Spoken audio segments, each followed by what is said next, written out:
Hello, good morning ma'am. ꯉꯁꯤꯒꯤ ꯀꯩꯅꯣꯁꯦ ꯉꯁꯤꯒꯤ ꯋꯥꯔꯤꯁꯤꯗꯤ ꯁꯃꯥꯖ ꯑꯃꯁꯨꯡ ꯁꯪꯁꯀ꯭ꯔꯤꯇꯤꯅꯤꯀꯣ. ꯑꯗꯣ ꯑꯩꯁꯦ ꯏꯁꯥ ꯉꯝꯃꯨꯗ꯭ꯔꯦ ꯑꯗꯨꯒꯤꯁꯨ ꯐꯠꯇ꯭ꯔꯦ ꯑꯗꯨꯅ ꯃꯇꯦꯛ ꯑꯃꯈꯛ ꯇꯧꯒꯦ. ꯑꯩꯁꯦ ꯀꯟꯁꯤꯁꯇꯦꯟ ꯑꯣꯏꯅ ꯇꯧꯕꯅ ꯉꯝꯖꯗ꯭ꯔꯦ. ꯑꯩ ꯁꯤꯒ ꯈꯤꯇꯪꯗꯤ ꯐꯒꯠꯂꯦ ꯑꯗꯨ ꯉꯝꯅꯕ ꯍꯣꯠꯅꯖꯔꯒꯦꯀꯣ. ꯑꯣꯀꯦ, ꯑꯩ ꯄꯥꯖꯔꯛꯑꯒꯦ. ꯉꯁꯤꯗꯤ ꯃꯇꯦꯛ ꯑꯃꯈꯛꯇꯪ ꯇꯧꯁꯤꯀꯣ. ꯍꯥꯏꯗꯤ ꯌꯥꯝꯅ ꯏꯁꯥꯁꯦ ꯌꯥꯝ ꯁꯣꯜꯂꯤꯕꯀꯣ. ꯁꯃꯥꯖ ꯑꯃꯁꯨꯡ ꯁꯪꯁꯀ꯭ꯔꯤꯇꯤ. ꯆꯤꯡꯉꯥꯈꯝ ꯄꯤꯁꯛ ꯀꯣ ꯃꯌꯥꯝ ꯇꯥꯕꯤꯀꯣ. ꯁꯃꯥꯖ ꯑꯃꯁꯨꯡ ꯁꯪꯁꯀ꯭ꯔꯤꯇꯤ ꯆꯤꯡꯉꯥꯈꯝ ꯄꯤꯁꯛ ꯁꯤꯡꯍꯥꯒꯤꯅꯤꯀꯣ. ꯃꯥꯅ ꯏꯔꯝꯕꯅꯤ. ꯌꯥꯝꯅ ꯐꯤꯂꯣꯁꯣꯐꯤꯀꯦꯜ ꯑꯣꯏꯕ ꯀꯩꯅꯣꯅꯤꯀꯣ, ꯋꯥꯔꯦꯡꯅꯤꯀꯣ. ꯌꯥꯝꯅ ꯂꯨꯏꯀꯣ. ꯌꯥꯝꯅꯁꯨ ꯂꯨꯏ ꯑꯗꯨꯒ ꯑꯥꯔꯊꯁꯤꯁꯨ ꯌꯥꯝꯅ ꯃꯅꯨꯡ ꯍꯟꯖꯟꯅ ꯄꯤꯕ ꯑꯥꯔꯊꯅꯤꯀꯣ. ꯇꯥꯃꯤꯟꯅꯔꯁꯤꯀꯣ. ꯑꯩ ꯄꯥꯖꯔꯛꯑꯒꯦ. ꯉꯁꯤ ꯑꯦꯛꯁꯄ꯭ꯂꯦꯟ ꯇꯧꯒꯗꯕ ꯄꯣꯠꯁꯦ ꯈꯇꯪ ꯑꯣꯏꯅ ꯑꯩ ꯄꯥꯔꯛꯑꯒꯦ ꯑꯗꯨꯒ ꯍꯌꯦꯡꯒꯨꯝꯕꯗ ꯂꯣꯏꯁꯟꯅꯕ ꯍꯣꯠꯅꯖꯒꯦ. ꯁꯃꯥꯖ ꯑꯃꯁꯨꯡ ꯁꯪꯁꯀ꯭ꯔꯤꯇꯤ. ꯃꯤꯑꯣꯏꯕ ꯑꯁꯤ ꯈꯪꯕꯗ, ꯍꯩꯅꯕꯗ, ꯄꯥꯡꯒꯜꯗ, ꯚꯥꯕ ꯁꯛꯇꯤꯗ ꯑꯃꯒ ꯈꯦꯠꯅꯕ ꯀꯌꯥ ꯂꯩꯕꯅ ꯑꯃꯅ ꯑꯃꯒꯤ ꯑꯋꯥꯠ ꯑꯄꯥ ꯀꯌꯥ ꯁꯧꯒꯠꯅꯗꯨꯅ ꯃꯦꯟꯈꯠꯅꯗꯨꯅ ꯍꯤꯡꯅꯔꯤ. ꯑꯗꯨꯒ ꯃꯥꯒꯤ ꯑꯅꯨꯚꯕꯀꯤ ꯀꯥꯏꯗꯣꯡꯐꯝ ꯑꯁꯤ ꯄ꯭ꯔꯀꯤꯇꯤꯇꯅ ꯑꯣꯏꯕꯅꯗꯤ ꯄꯦꯟꯕ ꯃꯄꯨꯡ ꯐꯥꯗꯦ. ꯃꯤ ꯃꯁꯦꯜꯅ ꯑꯣꯏꯔꯒ ꯍꯦꯟꯅ ꯋꯥꯡꯏ, ꯍꯦꯟꯅ ꯄꯦꯟꯖꯩ. ꯊꯃꯣꯏꯗ ꯐꯥꯎꯔꯛꯄ ꯔꯁꯀꯤ ꯁꯔꯨꯛ ꯑꯗꯨ ꯃꯥꯅ ꯃꯈꯜ ꯃꯊꯦꯜ ꯀꯌꯥ ꯅꯥꯏꯅ ꯐꯣꯡꯗꯣꯛꯏ. ꯍꯛꯆꯥꯡꯒꯤ ꯁꯥꯊꯦꯛ ꯀꯌꯥꯅ ꯁꯨꯔ ꯑꯃꯁꯨꯡ ꯇꯥꯜ ꯀꯌꯥꯒꯤ ꯈꯣꯟꯊꯣꯛꯅ ꯂꯩꯏ ꯑꯃꯁꯨꯡ ꯃꯆꯨꯒꯤ ꯃꯇꯦꯡꯅ ꯃꯁꯨꯝꯅ ꯇꯧꯕꯗ ꯃꯁꯥꯗ ꯐꯥꯎꯔꯤꯕ ꯑꯅꯟꯗꯒꯤ ꯁꯔꯨꯛ ꯑꯗꯨ ꯃꯃꯥꯟꯅꯕ ꯇꯥꯏꯕꯪ ꯃꯤ ꯑꯇꯩꯗ ꯐꯥꯎꯗꯨꯅ ꯑꯇꯩꯕꯨꯁꯨ ꯄꯦꯜꯍꯟꯅꯤꯡꯏ. ꯑꯁꯨꯝꯅ ꯀꯂꯥ ꯁ꯭ꯔꯤꯁꯇꯤꯒꯤ ꯃꯄꯨꯡ ꯐꯥꯅꯩ. ꯑꯗꯨꯒ ꯃꯁꯥ ꯃꯁꯥꯒꯤ ꯑꯣꯏꯖꯕ ꯊꯤꯔꯛꯄꯗ ꯑꯄꯨꯟꯕꯒꯤ ꯀꯥꯟꯅꯕꯒꯤ ꯃꯇꯨꯡꯗ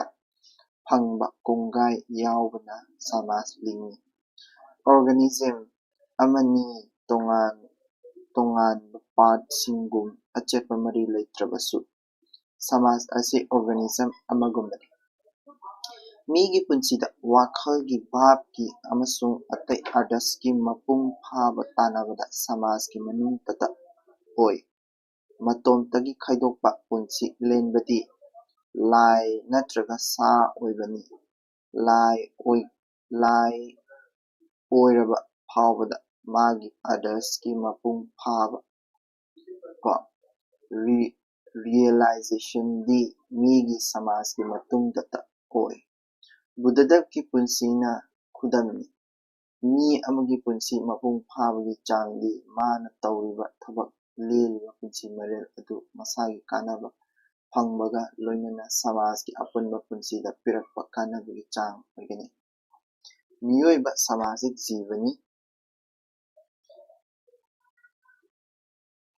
ꯃꯤꯑꯣꯏꯕ ꯁꯃꯥꯖꯤꯛ ꯖꯤꯕꯅꯤ. ꯁꯃꯥꯖ ꯑꯃꯒꯤ ꯁꯤꯕ ꯆꯪꯕꯒꯤ ꯋꯥꯗꯤ, ꯃꯥꯒꯤ ꯄꯨꯟꯁꯤꯒꯤ ꯇꯦꯟꯕ ꯁꯥꯡꯕꯒꯤ ꯋꯥꯗꯤ, ꯃꯤꯑꯣꯏꯕꯒꯤ ꯄꯨꯟꯁꯤꯒꯤ ꯑꯥꯔꯊ ꯂꯧꯕ ꯃꯔꯧ ꯑꯃꯁꯨꯡ ꯑꯥꯗꯔꯁ ꯑꯗꯨꯒ ꯆꯨꯁꯤꯟꯅꯅ ꯄꯨꯟꯁꯤ ꯀꯗꯥꯏ ꯐꯥꯎꯕ ꯂꯦꯟꯕ ꯉꯝꯗꯕꯒꯤ ꯃꯊꯛꯇ ꯅꯟꯒꯅꯤ. ꯄꯨꯟꯁꯤꯒꯤ ꯑꯥꯔꯊꯅ ꯇꯣꯉꯥꯟ ꯇꯣꯉꯥꯟꯅ ꯂꯧꯅꯔꯕ ꯄꯨꯟꯁꯤ ꯂꯦꯟꯕ ꯃꯔꯦꯅ ꯑꯃꯒ ꯊꯦꯡꯒꯥꯏꯅꯕꯗ ꯃꯑꯣꯏꯗꯨꯅ ꯑꯄꯨꯟꯕ ꯁꯃꯥꯖꯒꯤ ꯄꯨꯟꯁꯤ ꯃꯆꯣꯏ ꯇꯥꯍꯟꯅꯕ ꯃꯑꯣꯡꯗ ꯆꯠꯊꯔꯕꯗꯤ ꯁꯃꯥꯖ ꯑꯗꯨ ꯃꯔꯥꯏ ꯆꯥꯏꯊꯒꯅꯤ. ꯖꯥꯇꯤ ꯑꯗꯨ ꯍꯤꯡꯂꯣꯏ. ꯇꯥꯏꯕꯪ ꯃꯤ ꯑꯁꯤ ꯆꯥꯎꯔꯥꯛꯅ ꯂꯩꯔꯣꯟ ꯑꯍꯨꯝꯒꯤ ꯃꯅꯨꯡꯗ ꯂꯩꯅꯔꯤ. ꯑꯍꯥꯟꯕꯒꯤ ꯑꯩ ꯑꯃꯁꯨꯡ ꯑꯩꯒꯤ ꯍꯥꯏꯕ ꯋꯥꯈꯟꯇꯅ ꯏꯟꯗꯨꯅ ꯄꯨꯟꯁꯤꯒꯤ ꯊꯕꯛ ꯄꯨꯝꯅꯃꯛ ꯇꯧꯕ ꯃꯤꯑꯣꯏ. ꯃꯈꯣꯏꯒꯤ ꯄꯨꯟꯁꯤꯒꯤ ꯑꯥꯗꯔꯁꯅ ꯀꯔꯤꯒꯤꯅꯣ ꯈꯪꯗꯅ ꯃꯁꯥꯒꯤ ꯐꯤꯔꯦꯞꯐꯝ ꯂꯩꯐꯝ ꯇꯥꯟꯕꯅ ꯑꯣꯏ. ꯇꯧꯅꯤꯡꯕ ꯇꯧꯕꯗ ꯂꯃꯟ ꯈꯨꯝꯃꯛꯄ ꯀꯤꯕꯗꯒꯤ ꯑꯃꯁꯨꯡ ꯑꯥꯏꯟꯅ ꯅꯠꯇ꯭ꯔꯒ ꯃꯇꯨꯡꯒꯤ ꯃꯄꯣꯛ ꯄꯤꯔꯒꯗꯕ ꯗꯟꯗ ꯑꯗꯨꯇꯕꯨ ꯀꯤꯕꯅ ꯃꯈꯣꯏꯒꯤ ꯄꯨꯟꯁꯤꯒꯤ ꯑꯊꯤꯡꯕ ꯑꯄꯟꯕ ꯄꯤꯕ ꯑꯣꯏ꯫ ꯑꯗꯨꯒ ꯑꯃꯨꯛꯁꯨ ꯏꯃꯨꯡ ꯃꯅꯨꯡꯒꯤ ꯅꯨꯡꯁꯤꯕ ꯃꯔꯩꯕꯥꯛ ꯅꯨꯡꯁꯤꯅꯕꯅꯁꯨ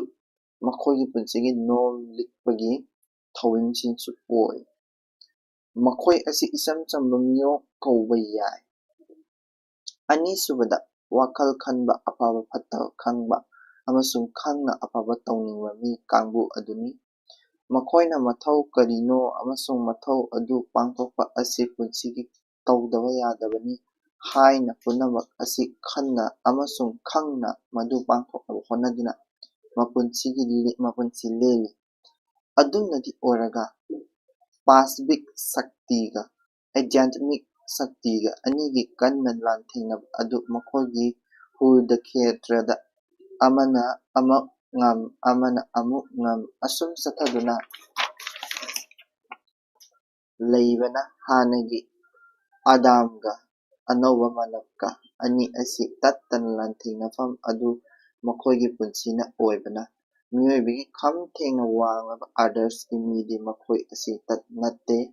ꯃꯈꯣꯏ ꯑꯁꯤ ꯁꯛꯇꯤ ꯄꯥꯝꯃꯤ, ꯃꯄꯨꯟꯁꯤꯗ ꯑꯆꯧꯔꯣꯝ ꯀꯥꯕꯒꯤ ꯑꯥꯁꯥ ꯌꯥꯝꯅ ꯀꯟꯅ ꯂꯩ, ꯑꯗꯨꯒ ꯑꯃꯔꯣꯝꯗꯁꯨ ꯑꯃꯨꯛ ꯊꯣꯏꯗꯣꯛꯅ ꯄꯨꯛꯆꯦꯜ ꯆꯥꯎꯏ꯫ ꯃꯁꯥꯒꯤ ꯁꯨꯛꯌꯦꯡ ꯌꯦꯡꯗꯅ ꯇꯥꯏꯕꯪ ꯃꯤꯑꯣꯏꯕꯒꯤ ꯃꯪꯒꯤꯗꯃꯛꯇ ꯍꯥꯏꯗꯨꯅ ꯃꯔꯛ ꯃꯔꯛꯇ ꯅꯣꯝ ꯄꯤꯛꯄꯁꯨ ꯇꯣꯏꯅ ꯊꯣꯛꯏ꯫ ꯃꯤ ꯃꯁꯥꯃꯛꯇꯗ ꯃꯁꯥꯒꯤ ꯁꯨꯛꯌꯦꯡ ꯌꯦꯡꯗꯕ, ꯑꯃꯔꯣꯝꯗꯁꯨ ꯑꯃꯨꯛ ꯃꯁꯥꯒꯤ ꯑꯣꯏꯖꯕ ꯃꯄꯨꯡ ꯑꯣꯏꯕ ꯑꯆꯦꯠꯄ ꯋꯥꯈꯜ ꯑꯅꯤ ꯑꯁꯤ ꯄꯨꯟꯅ ꯑꯃꯨꯛꯇꯗ ꯑꯣꯏꯊꯣꯛꯇꯕ ꯃꯥꯜꯂꯕꯁꯨ ꯐꯣꯡꯗꯣꯛꯏ꯫ ꯑꯆꯥꯔꯣꯝ ꯇꯥꯟꯅꯕꯒꯤ ꯆꯥꯡꯌꯦꯡꯗ ꯏꯔꯥꯏ ꯂꯥꯏꯅ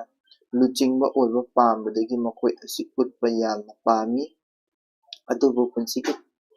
ꯇꯠ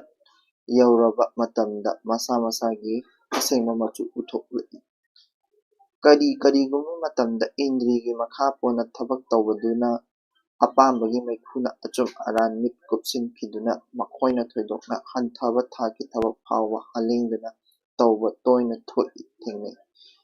ꯅꯤꯔꯧꯁꯤꯡ ꯑꯁꯤ ꯑꯥꯠꯃꯥꯒꯤ ꯁ꯭ꯋꯥꯇꯟꯇ꯭ꯔ ꯑꯗꯨ ꯃꯍꯥꯎ ꯇꯪꯕ ꯍꯧꯒꯠꯂꯛꯄꯗ ꯉꯥꯏꯕꯅ ꯑꯌꯥꯝꯕ ꯃꯇꯝꯗ ꯑꯆꯦꯠꯄ ꯅꯤꯌꯝꯒꯤ ꯃꯈꯥꯗ ꯄꯨꯟꯁꯤ ꯂꯝꯖꯤꯡꯗ꯭ꯔꯕꯗꯤ ꯑꯁꯨꯝ ꯊꯔꯣ ꯑꯣꯟꯊꯈꯤꯗꯨꯅ ꯌꯥꯝꯅ ꯍꯟꯊꯕ ꯊꯥꯛꯇ ꯀꯨꯝꯊꯅꯤꯡꯉꯥꯏꯁꯨ ꯑꯣꯏ꯫ ꯑꯍꯨꯝꯁꯨꯕꯗ, ꯃꯔꯛ ꯃꯔꯛꯇ ꯁꯃꯥꯖꯒꯤ ꯂꯩꯊꯛꯇ ꯃꯤꯊꯣꯏ ꯃꯤꯍꯦꯟꯕ ꯃꯤ ꯍꯦꯛ ꯄꯣꯛꯂꯛꯏ꯫ ꯃꯈꯣꯏꯒꯤ ꯅꯣꯝ ꯏꯛꯄꯒꯤ ꯄꯨꯝꯅꯃꯛ ꯑꯥꯏꯟꯅ ꯅꯠꯇꯦ, ꯅꯤꯌꯝꯅ ꯅꯠꯇꯦ, ꯒ꯭ꯌꯥꯟ ꯑꯃꯁꯨꯡ ꯅꯨꯡꯁꯤꯕꯅ ꯏꯟꯁꯤꯟꯕ ꯂꯝꯖꯤꯡꯕ ꯑꯣꯏ꯫ ꯃꯈꯣꯏꯅ ꯁꯪꯁꯥꯔꯒꯤ ꯃꯅꯨꯡꯗ ꯂꯩꯔꯒꯁꯨ ꯁꯪꯁꯥꯔꯒꯤꯗꯤ ꯑꯣꯏꯗꯦ꯫ ꯏꯟꯗ꯭ꯔꯤꯁꯤꯡꯕꯨ ꯅꯤꯡꯊꯤꯅ ꯆꯨꯞꯂꯤ ꯄꯥꯏꯁꯤꯟꯗꯨꯅ ꯑꯆꯨꯝꯕ ꯂꯝꯕꯦꯟꯗ ꯒ꯭ꯌꯥꯟꯇꯅ ꯍꯣꯏꯗꯨꯅ ꯑꯆꯨꯝꯕ ꯂꯝꯕꯦꯟꯗ ꯊꯧꯗꯨꯅ ꯄꯨꯏ꯫ ꯏꯟꯗ꯭ꯔꯤꯅ ꯃꯈꯣꯏꯕꯨ ꯍꯣꯏꯗꯨꯅ ꯄꯨꯕꯗꯤ ꯁꯨꯛꯉꯝ ꯉꯝꯍꯟꯗꯦ꯫ ꯑꯀꯟꯕ ꯅꯣꯡꯂꯩ ꯅꯨꯡꯁꯤꯠꯅ ꯍꯨꯜꯂꯛꯄꯗ, ꯃꯍꯥꯁꯃꯨꯗ꯭ꯔꯒꯤ ꯏꯃꯥꯏꯊꯛꯇ ꯏꯊꯛ ꯏꯔꯩꯅ ꯄ꯭ꯔꯂꯌꯒꯤ ꯃꯑꯣꯡꯗ ꯅꯤꯜꯂꯛꯂꯕꯗ ꯂꯩꯈꯥꯗꯗꯤ ꯀꯔꯤꯃꯠꯇ ꯇꯧꯗꯕꯒꯨꯝ ꯃꯍꯥꯁꯥꯟꯇꯤ ꯑꯣꯏꯅ ꯂꯩꯕ ꯑꯗꯨꯒꯨꯝꯅ ꯁꯪꯁꯥꯔ ꯁꯃꯨꯗ꯭ꯔꯗ ꯊꯧꯗꯣꯛ ꯂꯥꯈꯥ ꯑꯃꯅ ꯇꯠꯇꯅ ꯑꯀꯟꯕ ꯏꯔꯩ ꯍꯧꯔꯛꯂꯕꯁꯨ ꯊꯧꯗꯣꯛ ꯄꯨꯝꯅꯃꯛꯇ ꯃꯁꯥ ꯌꯥꯎꯅ ꯄꯨꯛꯅꯤꯡꯒꯤ ꯂꯩꯈꯥꯗ ꯊꯃꯣꯏ ꯏꯔꯥꯡ ꯁꯨꯛꯍꯧ ꯍꯧꯗꯅ ꯃꯍꯥꯁꯥꯟꯇꯤ ꯑꯃꯅ ꯂꯦꯡꯗꯅ ꯉꯥꯟꯗꯨꯅ ꯂꯩ꯫ ꯁ꯭ꯔꯤꯇ ꯄ꯭ꯔꯖꯟꯇ ꯑꯣꯏꯕ ꯃꯈꯣꯏ ꯑꯁꯤ ꯇꯥꯏꯕꯪ ꯃꯤꯒꯤ ꯂꯨꯆꯤꯡꯕꯅꯤ, ꯑꯣꯖꯥꯅꯤ, ꯒꯨꯔꯨꯅꯤ꯫ ꯃꯈꯣꯏ ꯑꯁꯤ ꯁꯪꯁꯥꯔ ꯇꯤꯡꯈꯪ ꯎꯃꯪꯗ ꯃꯐꯝ ꯑꯃꯁꯨꯡ ꯃꯇꯝꯕꯨ ꯖꯩ ꯇꯧꯔꯕ ꯇꯥꯡꯅ ꯁꯥꯠꯄ ꯂꯩꯔꯥ꯫ ꯁꯤꯕꯨ ꯑꯩ ꯑꯦꯛꯁꯄ꯭ꯂꯦꯟ ꯇꯧꯖꯒꯦꯀꯣ꯫ ꯈꯤꯇꯪꯗꯤ ꯂꯥꯡꯉꯦ, ꯁꯥꯎꯕꯤꯕ ꯌꯥꯗꯦ꯫ ꯑꯣꯀꯦ, ꯑꯦꯛꯁꯄ꯭ꯂꯦꯟ ꯇꯧꯖꯔꯛꯑꯒꯦ꯫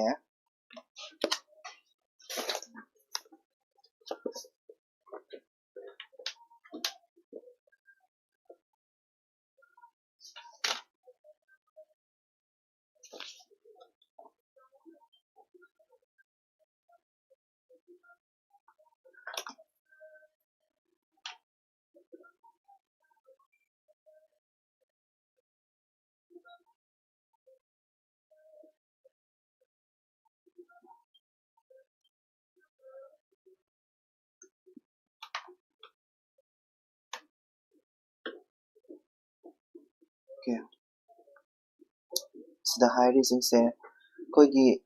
ahambada mana hairisi kaino harakanda introduction da hairisi ayambana miyoiba haibasi ko miyoiba haibasi akhoi ko miyoiba haibasi akhoi kaidauge harakanda mi amaga khenabase karamada khenage magi khenabase khenaba haitare miyoiba haise amaga khenabase amaga khenabase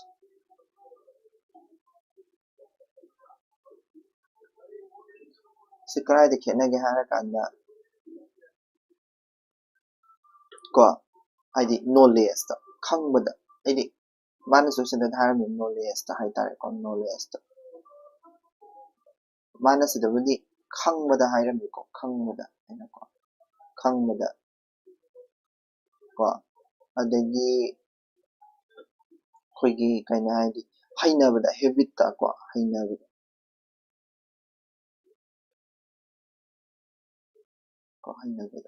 habit da ko natra haragasu kahain pangal da strength da ko pangal da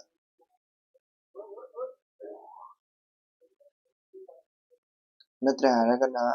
akhoi bhab shakti da emotion kano da haitare akhoi thought da ko thinking da bhab shakti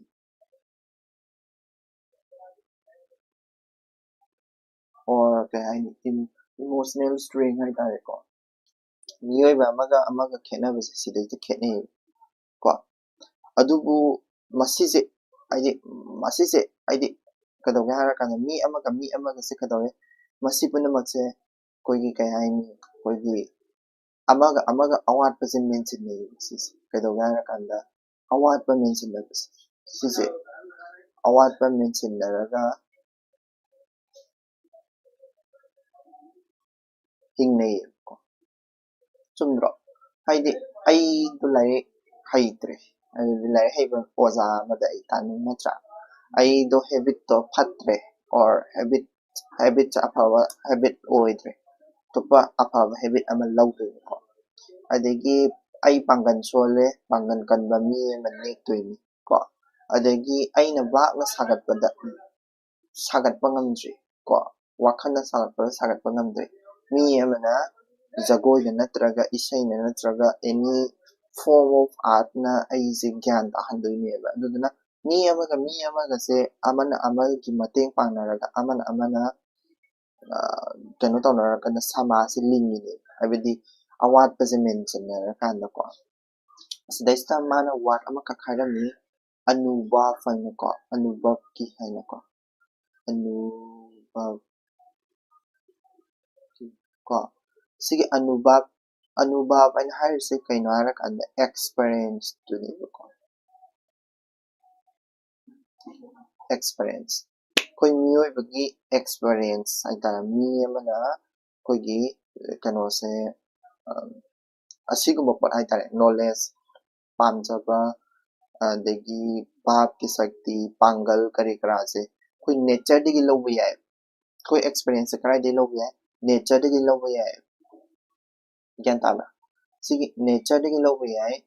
haidi akhoi kano dagi haidi prakriti dagi ko prakriti dagi lauba yai natra haragana akhoi mi masen dagi lauba yai mi masel ado karambanena pamgeba haidi aigi knowledge se prakriti dagi laubadana prakriti dagi lauba habidi isana thigatjabaduni ko but mi dagi hena pame mapung phaba oy sidana mapung phade sidana experience laubase mapung phade antai ko mapung phade sidana mapung phae nungai aina mingondagi learn taubasina hena nungaitro nature masadagi learn taubadagi ai aduneba ko aduduna mapung phae mi amaga midagi mi maseldagi aikhoina experience tanbo itaragadi mapung phae ko ꯑꯩꯈꯣꯏꯗ ꯅꯨꯡꯉꯥꯏꯖꯩꯕꯀꯣ ꯑꯗꯨꯅ ꯀꯃꯥꯏꯅ ꯑꯦꯛꯁꯄꯤꯔꯤꯌꯦꯟꯁꯁꯦ ꯍꯣꯏ ꯀꯃꯥꯏꯅ ꯑꯩꯈꯣꯏ ꯑꯔꯟ ꯇꯧꯒꯦꯕ ꯑꯦꯛꯁꯄꯤꯔꯤꯌꯦꯟꯁꯁꯦ ꯀꯃꯥꯏꯅ ꯑꯩꯈꯣꯏꯅ ꯑꯔꯟ ꯇꯧꯒꯦꯕꯀꯣ experience को सिगी अनुभव से एक्सपीरियंस कैन बी अर्न को अर्न और लर्न हायर से को लर्न को एक्सपीरियंस कैन बी लर्न अदे एक्सपीरियंस से कमाइना लर्न तो दोइनो है से को लर्निंग प्रोसेस से आइसर के को कोई गी थमोइदा फारकपा रस आइता कइनो थमोइदा फारकपा रस रस थमोइदा फारकपा रस हाइ तारगदि रस हाइदि ममान सोय हाइचक्रे फ्लेवर हाइबनि को रस रस थमोइदा फारकपा रस हाइसे कइनो आइना कइनो मा फावे फील तौरे कुदामैना आइ नुसिबा फावे अदु रस ने को फ्लेवर ने और आई अवाबा फावे आई अदु रस ने अदु कनांतना आई खंगोय खंगदो आई नुसिबा फावे आई नुंगाइबा फावे और आई अवाबा फावे आई फावे रस से कनांतना खंगोय मीसे खंगनगे हाइ तारगदि कमाइन तौबे याय मीसे खंग आइदि आई इमानबा लेरे आई अवाबसे खंगनगे हाइ तारगदि कमाइन खंगनबे याय कमाइन खंगनबे करी करी दे खंगनबे याय नोंगो अखोइगी जगोइदा हक्चांगी साथे कयादा जगोइ हाइ तारेको हक्चांगी माना हाइरमबनिको हक्चांगी साथे कयादा को नत्रा हारगना सूर और सूर को नत्रा हारगना ताल कयागी खोंथोकता ताल अदुम हाइरको ताल ताल हाइदि कोइगी ड्रम दुनिको अदगी लईदा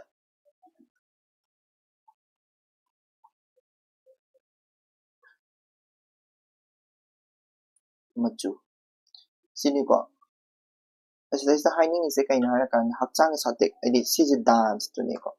डांस दुनिसे डांस तबदुने सूदा हाइदि सोंग गुम्बा अदगी ड्रम गुम्बा को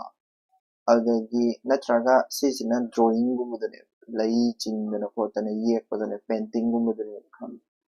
अदु मयामदुना अइजे ताकदैने अइगोंदा फारैबा नुंगाइबा अवाबा अदु मयामजिंदो मिंगोंदा ताकदैने अदु नत्रगदि अइना तुमिना स्माइल लइसल्लगा केम फेशियल एक्सप्रेशन बाबु करिंगो उतबिदा लई तारगदि अइ वाय हाइसे खंगोइबा मिनको अदुना सिजे कमाइना ममानबदा फाहनदोने अइबना हाइरमिसको ममानबदा फाहनदोने मागी मंगोंदा फारकपा कनोसे ममानबा हाइबदि मी अतोपसिंदको को अदुदुगा मदु सेम रस तो बंगोन मिंगोंदा पीबा हाइताय रस पीबा फावनबा हाइदि अइगोंदा अइ नुंगाइतबा फावे अइ इमानबदसु नुंगाइतबदा शेयर तौरगा पुन्ना नुंगाइमिनरोइदोइने अदगी कमाइना फावनदोइनो डांस सिंगिंग ड्रम ड्राइंग को सिगुम्बा मैम सिना तबा मैम चलरगन को दुनि अदुमाइन फावनदोइने अदुगा सिदैसा वार अमकक सुमाना सिदैसा हाइरमि करी हारंगा कंदा आनंद हाइको आनंद हाइबदि joy हाइबदिको आइगी अवाबा नुंगाइबदो joy happiness नुंगाइबा हाइतारेको को असिजिमा लेरे को अदुदुना सिदगिनेबा सिगी स्माइना कल सिदगिने this is the reason को सिदगी आइदि खुदमैना आई सिगी थमोइदा फारकपा रससे ममानबा मियोइसिंदा पीनिंगे पीरे को रस पीरे कमाइन पी डांस सॉन्ग ड्रम ड्राइंग को अदुदुगा करी फावले नुंगाइबा हरावबा फावले अदुदुना कइदौगे हारकांदा मसिजिने मसिदगिने मखुगी कला शास्त्रिस्ता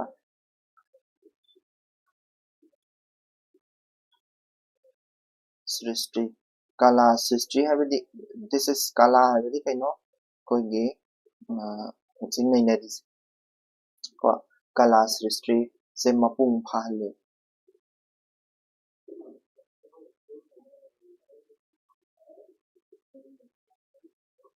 Kala habidi ngasai si ma'am di kala ko dance, song, drum, drawing ko. Srishti habidi nature habidi ko nature. Haidi kala gi saong sada jindo mapung phale. Sina kala oirakadune meanings.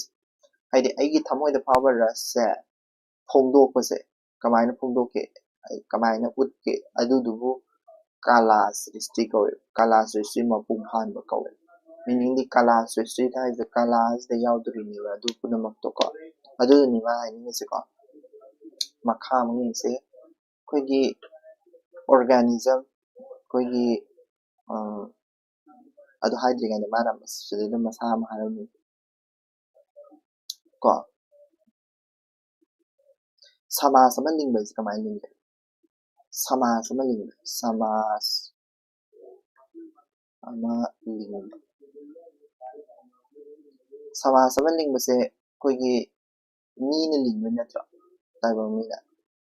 Ko. Aro lingba se kamay lingba kanda mi se mi masagi kana bisa thirakani amhan. Ko. Taiba mina ama horakpadagi masagi kana ba hana thiraga dum horakeko. Adagi mu masagi kanaba thirakpasida samajki kanaba mu thirane samajki kanabase masagi kanaba thirakpada samajki kanabase yaurokpa haitare ko samajki kanaba yaurokpadagi samajse linggibane aigi kananaba se khudam oina hairase example ama oina pirageba mi amana saje masagi kananabani ko sa phaba matamdagi haurase saje pharaga chadoine mai machinjakni 사즈 파라고 건너는 분도 비슷한 마이 가나나고 칼리니까 사 파를 사바 마이 가나나니 아도데이다 에 아이기 가나부 티브 마담니다 사즈 짜오에 사모가 저거네 마이나 하도스 그래서 따라가니 사마스 부무기 가나나고 뭐가 칼 하디 사도 아이 텐데나 사비딩 감로이 아도 따라가니 마야 분 어디기 아이 텐데나 하트정 감로이 mayam punna punjallakanda kogi samastada yauriba misingdo kana moi mayamdagi kananaba oina imase khalaqaneba samuse akhoi mayam sanganga hatpa khotpa group funding haitareko sisi khalaqaneba mai wakanjidako aduidi samase lingakadune gyan taiko samasaba lingba ise kaino kanaba migi kanaba hana thirakpa adagi samasugi kanaba na lakpa adagi mu samase lingba adani ko aduga kedogena mana sa mention ama tawon thumna kedoga hana kanda samase sisina tai se kaino haragadi kaino hana kanda samase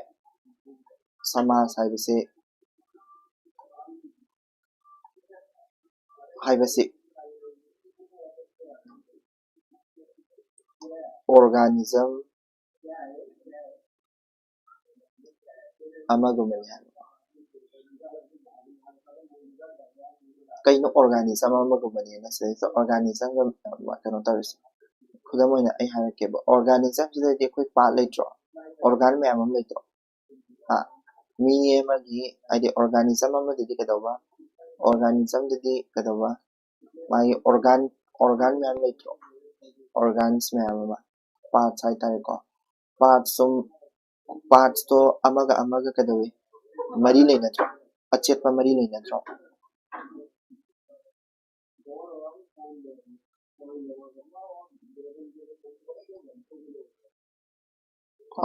adugi sigi achetpa mari leinabase organ sing se achetpa mari leinabase samasasu koigi leite yam achetpa mari leite ko but tawdubu mari de leine kamaina moi mi marakta mi amaga mari leinatro mi marakta lainaba ꯃꯔꯤ ꯒ꯭ꯌꯥꯟ ꯇꯥꯏꯀꯣ ꯑꯗꯨꯗꯨꯅ ꯁꯃꯥꯁ ꯑꯃ ꯂꯤꯡꯕ ꯍꯥꯏꯁꯦ ꯀꯩꯅꯣ ꯃꯤ ꯃꯁꯦꯟꯒꯤ ꯃꯔꯛꯇ ꯃꯔꯤ ꯂꯩꯅꯗ꯭ꯔꯒꯗꯤ ꯌꯥꯗꯦꯀꯣ ꯑꯗꯨꯗꯨꯅ ꯃꯥ ꯍꯥꯏꯁꯦꯀꯣ ꯑꯣꯔꯒꯥꯅꯤꯖꯝꯁꯤꯒꯤ ꯄꯥꯔꯠꯁꯤꯡꯁꯤꯒꯤꯗ ꯑꯆꯦꯠꯄ ꯃꯔꯤ ꯂꯩꯅꯕꯁꯦ ꯁꯨꯃꯥꯏꯅ ꯃꯔꯤꯁꯦ ꯂꯩꯅꯗ꯭ꯔꯒꯁꯨ ꯃꯤ ꯃꯌꯥꯝꯅ ꯁꯦꯝꯕ ꯁꯃꯥꯖ ꯑꯃ ꯑꯣꯏꯗꯣꯔꯤꯕꯅꯤꯅ ꯃꯣꯏꯒꯤ ꯃꯔꯛꯇꯁꯨ ꯃꯔꯤ ꯑꯃꯗꯤ ꯑꯗꯨꯝ ꯂꯩ ꯁꯤꯅꯦꯕꯀꯣ ꯑꯗꯨꯗꯨꯅ ꯑꯩꯈꯣꯏꯒꯤ ꯀꯩꯗꯧꯒꯦ ꯍꯥꯏꯔꯀꯥꯟꯗ ꯑꯣꯔꯒꯥꯅꯤꯖꯝ ꯑꯃꯅ ꯐꯨꯜꯂꯤ ꯗꯤꯚꯂꯞ ꯀꯣ ꯑꯣꯔꯒꯥꯅꯤꯖꯝ ꯑꯃꯅ ꯐꯨꯜꯂꯤ ꯗꯤꯚꯂꯞ ꯑꯩꯁꯦ ꯑꯣꯔꯒꯥꯅꯤꯖꯝ ꯐꯨꯜꯂꯤ ꯗꯤꯚꯂꯞ ꯍꯥꯏꯕꯗꯤ ꯀꯩꯅꯣ ꯃꯄꯨꯡ ꯐꯥꯕ ꯍꯥꯏꯇꯥꯔꯦꯀꯣ ꯃꯤ ꯑꯃꯅ ꯃꯄꯨꯡ ꯐꯥꯕ ꯑꯣꯏꯒꯦ ꯍꯥꯏꯔꯒꯗꯤ ꯀꯔꯤꯗ ꯑꯣꯏꯕ ꯌꯥꯏ ꯍꯥꯏꯗꯤ ꯉꯁꯥꯏꯒꯤ ꯃꯥꯁꯦ ꯃꯤ ꯑꯃ ꯑꯣꯏꯇꯥꯔꯒꯗꯤ ꯁꯃꯥꯖꯇ ꯂꯩꯗꯣꯏꯅꯦ ꯁꯃꯥꯖꯁꯦ ꯃꯄꯨꯡ ꯐꯥꯍꯟꯕꯗ ꯃꯥ ꯃꯇꯦꯡ ꯄꯥꯡꯗꯣꯏꯅꯦꯕ ꯑꯗꯣ ꯃꯥ ꯑꯩ ꯃꯄꯨꯡ ꯐꯥꯔꯦ ꯍꯥꯏꯁꯦ ꯀꯃꯥꯏꯅ ꯃꯤ ꯑꯃ ꯃꯄꯨꯡ ꯐꯥꯕ ꯑꯣꯏꯒꯦ ꯍꯥꯏꯔꯕꯗꯤ ꯍꯥꯏꯇꯥꯔꯦꯀꯣ ꯃꯄꯨꯡ ꯐꯥꯒꯦ ꯍꯥꯏꯔꯒꯗꯤ ꯀꯔꯝꯕ ꯖꯒꯥꯗ ꯐꯥꯎꯗꯣꯏꯅꯣ ꯋꯥꯈꯜꯗ ꯃꯄꯨꯡ ꯐꯥꯕ ꯑꯃ ꯑꯣꯏꯒꯗꯕꯅꯦ ꯋꯥꯈꯜꯗ ꯀꯣ ꯅꯠꯇ꯭ꯔ ꯍꯥꯏꯔꯒꯅ ꯀꯣ ꯚꯥꯕꯇ ꯍꯥꯏꯗꯤ ꯊॉट ꯄ꯭ꯔꯣꯁꯦꯁꯇ ꯚꯥꯕꯇ ꯀꯣ ꯅꯠꯇ꯭ꯔ ꯍꯥꯏꯔꯒꯅ ꯑꯥꯗꯔꯁꯇ ꯑꯥꯏꯗꯤꯌꯦꯂꯤꯖꯝꯗ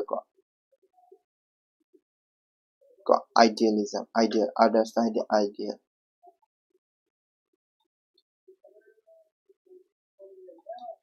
ꯀꯣ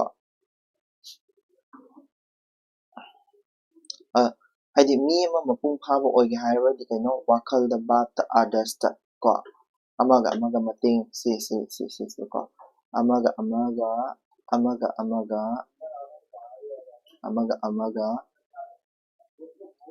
ꯃꯇꯦꯡ ꯄꯥꯡꯒꯗꯧꯅꯦ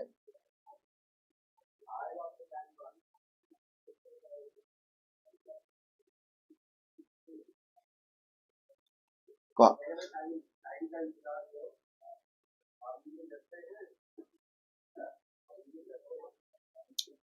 ꯁꯤ ꯀꯔꯤꯒꯨꯝꯕ ꯃꯤ ꯍꯥꯏꯗꯤ ꯑꯃꯒ ꯃꯇꯦꯡ ꯄꯥꯡꯅꯗ꯭ꯔꯦꯅ ꯈꯜꯂꯁꯦꯕ ꯁꯤꯁꯦ ꯀꯣ ꯑꯃꯒ ꯃꯇꯦꯡ ꯄꯥꯡꯅꯗ꯭ꯔꯦꯅ ꯈꯜꯂꯁꯦꯕ ꯀꯣ ꯀꯩꯁꯤ ꯀꯔꯤꯒꯨꯝꯕ ꯃꯤꯗꯣ ꯃꯇꯦꯡ ꯄꯥꯡꯅꯗ꯭ꯔꯦꯅ ꯈꯜꯂꯁꯦ ꯀꯣ ꯃꯇꯣꯝꯗ ꯇꯥꯔꯦ ꯀꯩꯅꯣ ꯃꯇꯦꯡ ꯄꯥꯡꯅꯗ꯭ꯔꯕ ꯃꯇꯦꯡ ꯄꯥꯡꯅꯗ꯭ꯔꯕ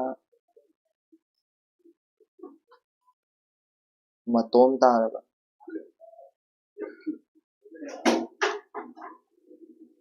ꯀꯣ ꯃꯇꯦꯡ ꯄꯥꯡꯅꯗ꯭ꯔꯕ ꯃꯇꯣꯝ ꯇꯥꯔꯕ ꯃꯥꯗꯣ ꯃꯤ ꯅꯠꯇ꯭ꯔꯦ ꯃꯥꯁꯦ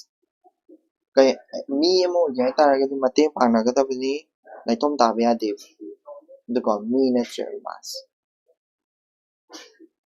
ꯃꯤ ꯅꯠꯇ꯭ꯔꯦ ꯀꯔꯤ ꯑꯣꯏꯔꯅꯤ ꯃꯥꯁꯦ ꯁꯥ ꯅꯠꯇ꯭ꯔꯒ ꯂꯥꯏ ꯑꯣꯏꯗꯣꯏꯅꯦ ꯑꯦꯅꯤꯃꯦꯜ ꯅꯠꯇ꯭ꯔꯒ ꯒꯣꯠ ꯑꯣꯏꯗꯣꯏꯅꯦ ꯃꯤ ꯅꯠꯇ꯭ꯔꯦꯕ ꯃꯇꯦꯡ ꯄꯥꯡꯅꯕ ꯍꯥꯏꯁꯦ ꯄ꯭ꯔꯤꯊꯤꯕꯤꯒꯤ ꯍꯥꯏꯗꯤ ꯀꯩꯅꯣꯁꯤꯒꯤ ꯁꯣꯁꯥꯏꯇꯤꯁꯤꯒꯤ ꯑꯣꯔ ꯁꯃꯥꯖꯁꯤꯒꯤ ꯃꯍꯧꯁꯥꯅꯦ ꯁꯃꯥꯖꯁꯤꯒꯤꯀꯣ ꯑꯗꯨꯗꯨꯅ ꯀꯔꯤꯗ ꯃꯇꯦꯡ ꯄꯥꯡꯅꯔꯒ ꯃꯄꯨꯡ ꯐꯥꯕ ꯑꯣꯏꯔꯛꯀꯗꯣꯏꯕ ꯚꯥꯕꯇ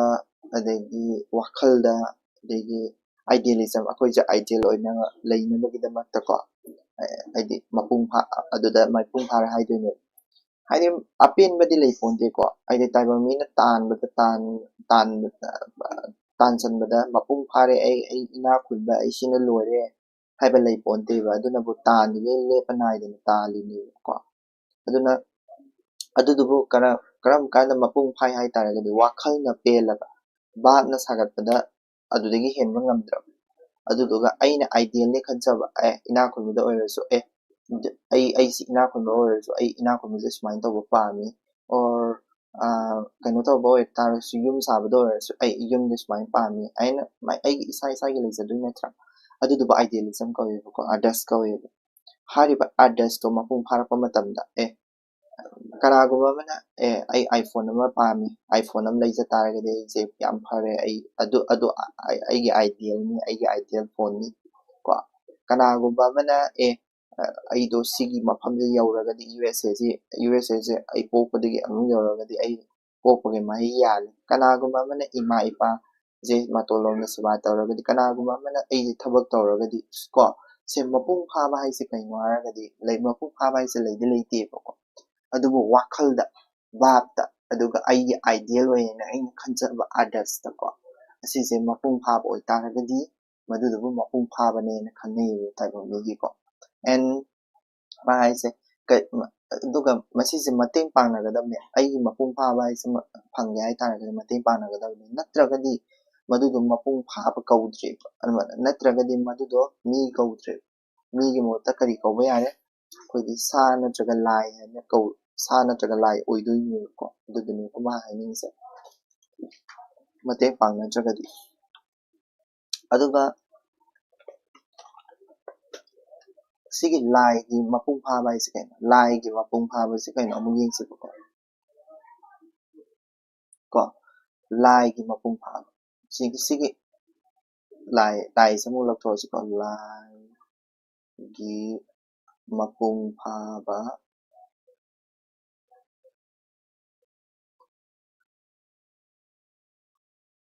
ꯑꯥꯗꯔꯁ ꯂꯥꯏꯒꯤ ꯃꯄꯨꯡ ꯐꯥꯕ ꯑꯥꯗꯔꯁꯁꯤꯗꯤ ꯀꯩꯅꯣ ꯂꯥꯏꯒꯤ ꯃꯄꯨꯡ ꯐꯥꯕ ꯑꯥꯗꯔꯁꯁꯦ ꯀꯃꯥꯏꯅ ꯐꯪꯏ ꯂꯥꯏꯒꯤ ꯃꯄꯨꯡ ꯐꯥꯕ ꯑꯥꯗꯔꯁ ꯀꯣ ꯍꯥꯏꯗꯤ ꯂꯥꯏꯒꯤ ꯃꯄꯨꯡ ꯐꯥꯕ ꯑꯥꯗꯔꯁꯁꯦ ꯔꯤꯂꯥꯏꯖꯦꯁꯟꯗꯨꯅꯤ ꯔꯤꯂꯥꯏꯖꯦꯁꯟꯁꯦ ꯀꯅꯥ ꯀꯅꯥ ꯐꯪꯏ ꯑꯔꯥꯟ ꯈꯨꯕꯝ ꯐꯪꯈꯤꯕꯗꯣ ꯀꯅꯥꯅꯣ ꯑꯦꯛꯖꯥꯝꯄꯜꯗ ꯕꯨꯙꯗꯦꯕ ꯀꯣ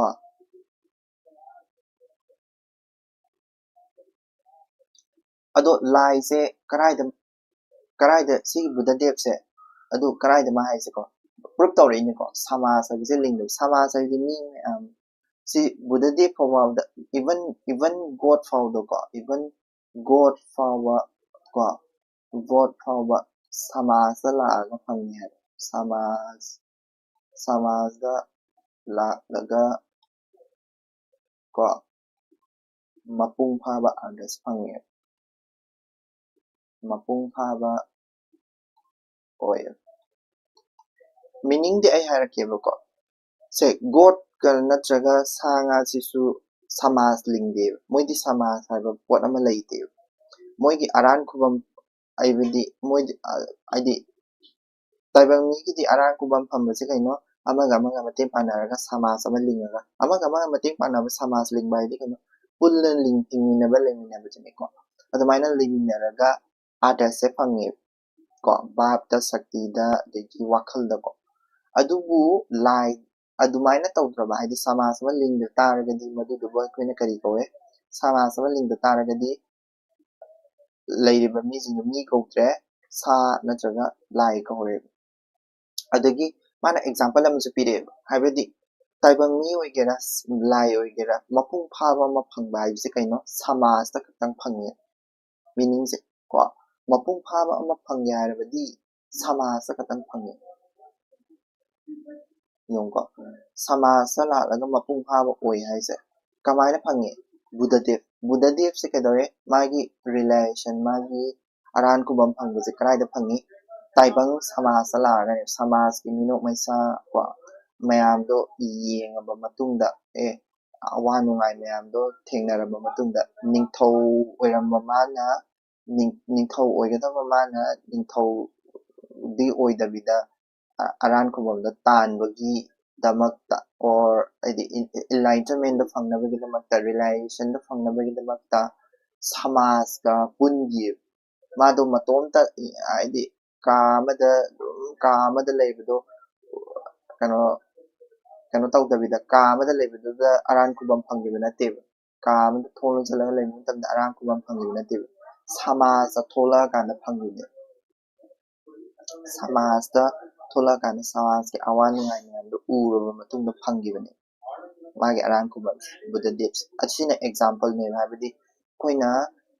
ꯍꯥꯏꯗꯤ ꯑꯥꯗꯔꯁ ꯑꯃ ꯐꯪꯅꯕ ꯑꯥꯗꯔꯁ ꯐꯪꯅꯕ ꯀꯣ ꯍꯥꯏꯗꯤ ꯃꯄꯨꯡ ꯐꯥꯕ ꯑꯃ ꯑꯣꯏꯒꯦ ꯍꯥꯏꯇꯥꯔꯒꯗꯤ ꯑꯩꯈꯣꯏꯒꯤ ꯇꯥꯏꯕꯪ ꯃꯤꯒꯤ ꯋꯥꯈꯜꯁꯦ ꯃꯄꯨꯡ ꯐꯥꯕ ꯑꯃ ꯑꯣꯏꯒꯦ ꯍꯥꯏꯇꯥꯔꯒꯗꯤ ꯚꯥꯕꯇ ꯃꯄꯨꯡ ꯐꯥꯕ ꯑꯃ ꯑꯣꯏꯒꯦ ꯍꯥꯏꯇꯥꯔꯒꯗꯤ ꯑꯥꯗꯔꯁꯇ ꯃꯄꯨꯡ ꯐꯥꯕ ꯑꯃ ꯑꯣꯏꯒꯦ ꯍꯥꯏꯇꯥꯔꯒꯗꯤ ꯑꯩꯈꯣꯏꯁꯦ ꯑꯃꯒ ꯃꯇꯦꯡ ꯄꯥꯡꯅꯔꯒ ꯁꯃꯥꯖ ꯑꯃ ꯂꯤꯡꯒꯗꯕꯅꯤ ꯀꯣ ꯁꯃꯥꯖ ꯑꯃ ꯂꯤꯡꯒꯗꯕꯅꯤ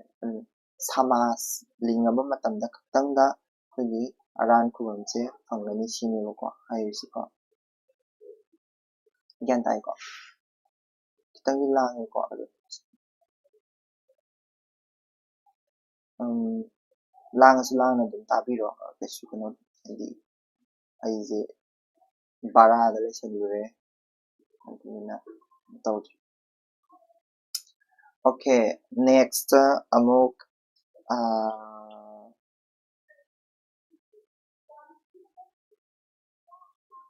ꯃꯤꯒꯤ ꯄꯨꯟꯁꯤꯁꯦ ꯃꯄꯨꯡ ꯐꯥꯕ ꯍꯥꯏꯁꯦ ꯃꯤꯒꯤ ꯄꯨꯟꯁꯤꯗ ꯃꯄꯨꯡ ꯐꯥꯕ ꯍꯥꯏꯁꯦ ꯁꯤꯒꯤ ꯃꯇꯥꯡꯗꯁꯨ ꯃꯥꯅ ꯈꯔ ꯑꯃꯨꯛ ꯄꯜꯂꯝꯃꯤꯀꯣ ꯁꯤ ꯁꯃꯥꯖ ꯂꯤꯡꯕꯒꯤ ꯁꯃꯥꯖ ꯍꯥꯏꯕꯁꯦ ꯑꯩꯈꯣꯏꯒꯤ ꯁꯃꯥꯖ ꯑꯃꯁꯨꯡ ꯁꯪꯁꯀ꯭ꯔꯤꯇꯤꯁꯤꯅ ꯁꯦꯀꯦꯟ ꯄꯥꯔꯠꯇ ꯂꯥꯛꯀꯅꯤꯀꯣ ꯑꯗꯣ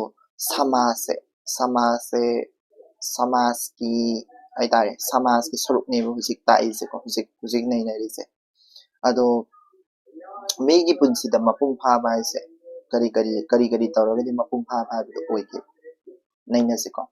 ꯃꯤꯒꯤ ꯄꯨꯟꯁꯤꯗ ꯃꯄꯨꯡ ꯐꯥꯕ ꯍꯥꯏꯁꯦ ꯉꯁꯥꯏꯁꯨ ꯍꯥꯏꯈ꯭ꯔꯦ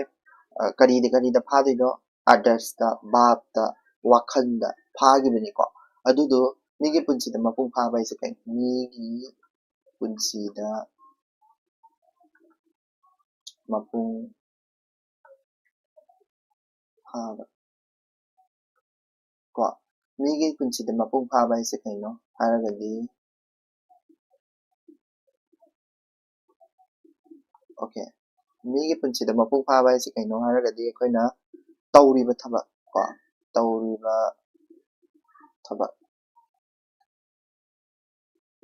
ꯀꯣ ꯑꯗꯒꯤ ꯂꯦꯜꯂꯤꯕ ꯄꯨꯟꯁꯤ ꯃꯔꯦꯜ ꯃꯥꯅ ꯁꯤꯗ ꯄꯜꯂꯝꯕꯗꯨꯅꯤꯀꯣ ꯑꯩꯅ ꯁꯤꯗꯩꯁꯤꯗ ꯏꯔꯤꯕ ꯄꯨꯝꯅꯃꯛꯁꯦ ꯉꯁꯥꯏꯒꯤ ꯋꯥꯔꯦꯡꯗꯨꯗ ꯏꯕ ꯄꯣꯠꯇꯨꯅꯤꯀꯣ ꯑꯩ ꯑꯍꯦꯟꯕ ꯀꯩꯁꯨ ꯍꯥꯞꯆꯟꯗꯦꯀꯣ ꯁꯤꯗꯩꯁꯤꯗ ꯋꯥꯔꯦꯡꯗ ꯌꯥꯎꯕ ꯄꯣꯠꯇꯨ ꯉꯥꯛꯇꯅꯤ ꯑꯩꯅ ꯏꯖꯔꯤꯕ ꯑꯩꯅ ꯍꯥꯏꯖꯔꯤꯕ ꯃꯌꯥꯝꯁꯤꯡꯁꯦꯀꯣ ꯑꯩ ꯑꯍꯦꯟꯕ ꯀꯩꯁꯨ ꯍꯥꯞꯅꯤꯡꯉꯥꯏ ꯀꯩꯁꯨ ꯂꯩꯇꯦ ꯑꯩ ꯑꯣꯖꯥ ꯅꯠꯇꯦ ꯕꯠ ꯇꯧꯕꯇꯕꯨ ꯑꯩꯈꯣꯏꯅ ꯑꯩꯅ ꯁꯨꯃꯥꯏꯅ ꯏꯔꯤꯁꯦ ꯀꯔꯤ ꯃꯔꯝꯒꯤꯅꯣ ꯍꯥꯏꯔꯒꯗꯤ ꯀꯣꯏꯁꯟ ꯍꯪꯉꯛꯄ ꯃꯇꯝꯗ ꯄꯣꯏꯟ ꯋꯥꯏꯁꯇ ꯑꯩꯈꯣꯏ ꯄꯤꯕ ꯑꯃ ꯆꯪꯉꯦꯕꯀꯣ ꯑꯗꯣ ꯑꯩꯅ ꯉꯁꯥꯏꯗꯒꯤ ꯏꯔꯛꯏꯕ ꯃꯌꯥꯝꯁꯤꯡꯁꯦ ꯄꯣꯏꯟꯅꯦꯕ ꯁꯤ ꯄꯣꯏꯟ ꯉꯥꯛꯇꯅꯦꯕ ꯃꯤꯑꯣꯏꯕꯒꯤ ꯑꯦꯛꯁꯄerience ꯀꯃꯥꯏꯅ ꯇꯥꯜꯂꯤ ꯀꯣ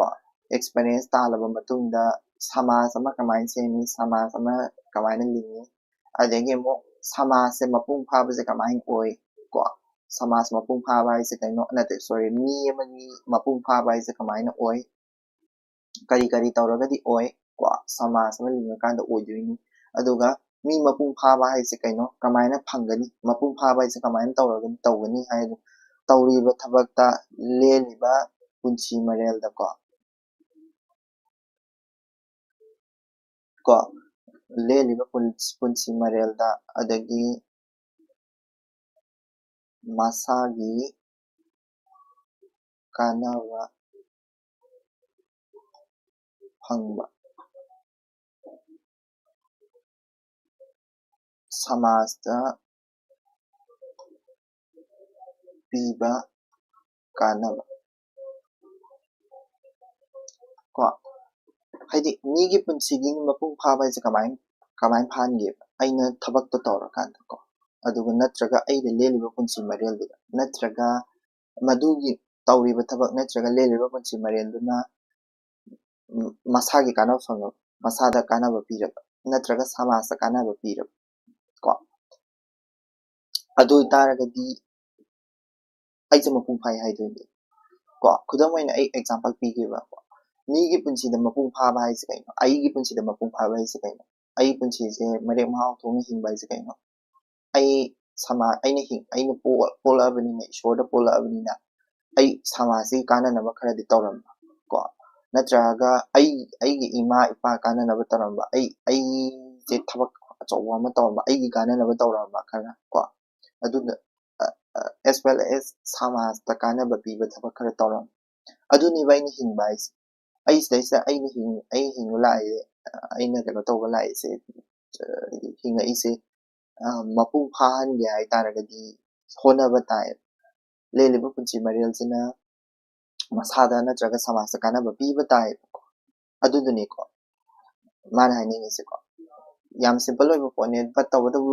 ꯋꯥꯔꯦꯡꯗꯣ ꯄꯥ ꯇꯥꯔꯒꯗꯤ ꯋꯥꯔꯦꯡꯁꯦ ꯌꯥꯝ ꯂꯨꯁꯜꯂꯦꯀꯣ ꯑꯗꯨꯗꯨꯅ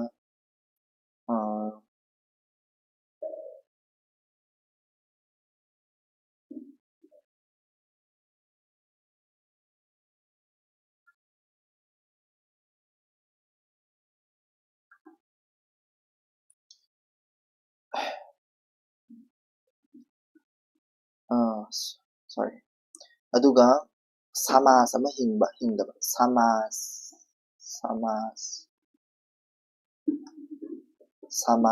ama hingba hingdaba yongko samas ama hingba hingdaba yongko samas sengpatpa se kaino mine sengpatkhimniko ama mateng pangnaraga but tawbadubu samas ama hingbe haitaragadi kamai tawdoino samas ama lingbadi linggreko samas se tung oina hingdaba haise hingdaba ko sisi kanada depend tawgero ko si kanada depend tawgero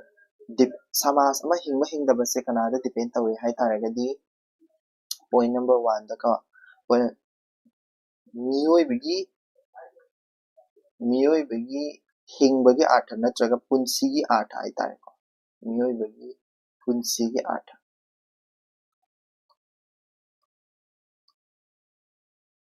example ama pirakebako miyoibagi punsigi artha hingbagi artha haitare ko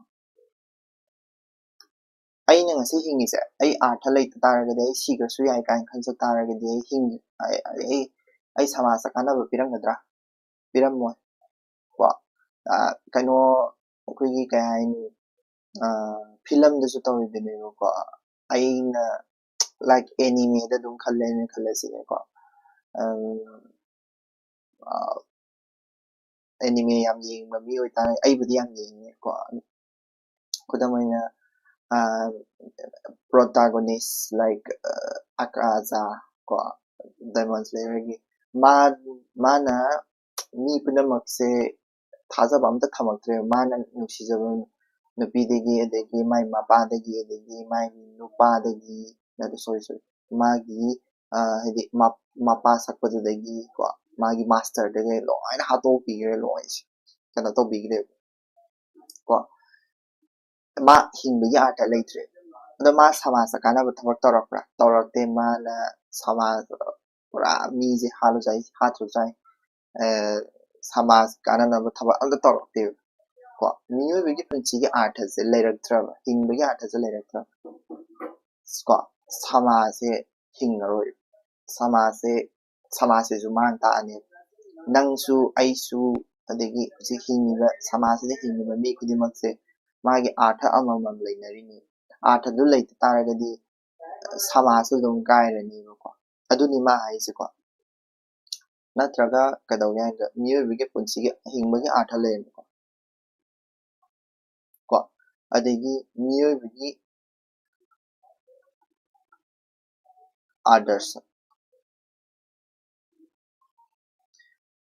haitaragadi ai hairkeko sidaista others hadi idealism kudamaina hairse ai hingebo hingbasida aina pamba thawse kaino ai kudamaina ai isagi haijara ko ai se IS officer mo oiba ai miyang seba tawbiba ko adagi ima ipa seba tawba ima ipa laman khumba ko ima ipa gi laman singba haidam sorry laman singba ko adaga kay haini aduga samasi kananaba thabak mayam ama tawbiramba ko imung lingba yum panba adu ai ichagi nuainaba tawbiramba ko asigumba mayamjikse aigi others ne aigi idealism ne aigi ideal situation ne ko miyoibigi ideal situation aigi others se phangaktraba ko aise IS officer oiraktraba ko aise yum lingba ngamaktraba ima ipa da phataba ai tawraaba ko samasa ai kanagidra kanararoiba ko samasa ai phataba oira aniba adu samasa mang talaktoine youth hujik leiriba youth se adum sigi fibamje leiramni ko thabak tawba ko ima ipa gidamakta ai sel tansinba ko adagi namang yum lingba yum panba asigumba mayamjikse ꯑꯩꯈꯣꯏꯒꯤ ꯑꯥꯗꯔꯁ ꯉꯥꯛꯇꯅꯦꯕ ꯁꯤꯒꯤ ꯑꯥꯗꯔꯁꯤꯡꯁꯦ ꯍꯧꯖꯤꯛꯀꯥꯟꯒꯤ ꯌꯨꯠꯁꯤꯡꯁꯦ ꯑꯟꯏꯝꯄ꯭ꯂꯣꯏꯃꯦꯟꯁꯨ ꯑꯣꯏꯔꯦ ꯀꯣ unemployment ꯑꯣꯏꯔꯕꯅꯤꯅ ꯄꯩꯁꯥ ꯅꯨꯡꯁꯥ ꯂꯩꯇ꯭ꯔꯕꯅꯤꯅ ꯌꯨꯝ ꯄꯥꯟꯕꯁꯨ ꯌꯥꯔꯔꯣꯏ ꯀꯣ ꯏꯃꯥ ꯏꯄꯥ ꯁꯦꯕꯥ ꯇꯧꯕꯁꯨ ꯉꯝꯃꯔꯣꯏ ꯑꯗꯒꯤ ꯂꯥꯏꯔꯤꯛ ꯍꯥꯏꯗꯤ ꯇꯝꯁꯤꯜꯂꯤꯕ ꯂꯥꯏꯔꯤꯛꯇꯨꯒꯤ ꯁꯤꯖꯤꯟꯅꯐꯝꯁꯨ ꯂꯩꯔꯔꯣꯏ ꯑꯗꯒꯤ ꯁꯃꯥꯖꯇꯨꯗꯣ ꯀꯥꯏꯔꯅꯦꯕ ꯁꯃꯥꯖꯀꯤ ꯌꯨꯝꯕꯤ ꯇꯨꯡꯈꯤꯕꯒꯨꯝꯕꯅꯦ ꯑꯗꯨꯗꯨꯅ ꯀꯩꯗꯧꯔꯦ ꯁꯃꯥꯖꯁꯨ ꯑꯗꯨꯝ ꯀꯥꯏꯔꯅꯦꯕ ꯁꯃꯥꯖ ꯀꯥꯏꯕꯒꯤ ꯁꯤꯆꯨꯑꯦꯁꯟꯁꯦ ꯁꯤꯗꯩꯁꯦ ꯑꯦꯛꯖꯥꯝꯄꯜ ꯑꯣꯏꯅ ꯍꯧꯖꯤꯛ ꯁꯤꯗꯩꯁꯤꯗ ꯃꯥꯅꯁꯨ ꯄꯤꯔꯝꯃꯤꯀꯣ ꯁꯃꯥꯖ ꯑꯃ ꯃꯔꯥꯏ ꯆꯥꯏꯊꯔꯛꯄ ꯖꯥꯇꯤ ꯑꯃ ꯍꯤꯡꯗꯕ ꯍꯥꯏꯁꯦꯀꯣ ꯀꯃꯥꯏꯅ ꯍꯥꯏꯒꯦ ꯍꯥꯏ ꯀꯥꯟꯗ ꯑꯥꯔꯊ ꯀꯣ ꯍꯥꯏꯗꯤ ꯑꯩꯈꯣꯏꯒꯤ ꯑꯥꯗꯔꯁꯁꯦ ꯀꯣ ꯄꯨꯟꯁꯤꯒꯤ ꯑꯥꯔꯊꯁꯦ ꯄꯨꯟꯁꯤꯒꯤ ꯑꯥꯔꯊ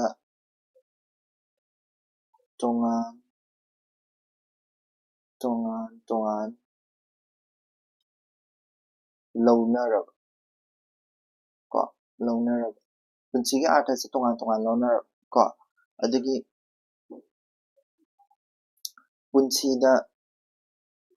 ꯄꯨꯟꯁꯤ ꯂꯦꯟꯕꯗ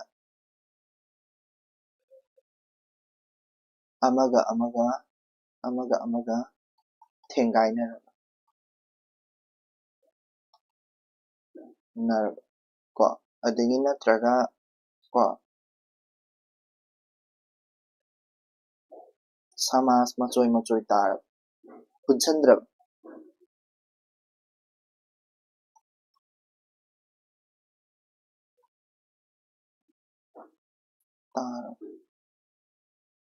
ꯀꯣ ꯁꯤ ꯈꯨꯗꯝ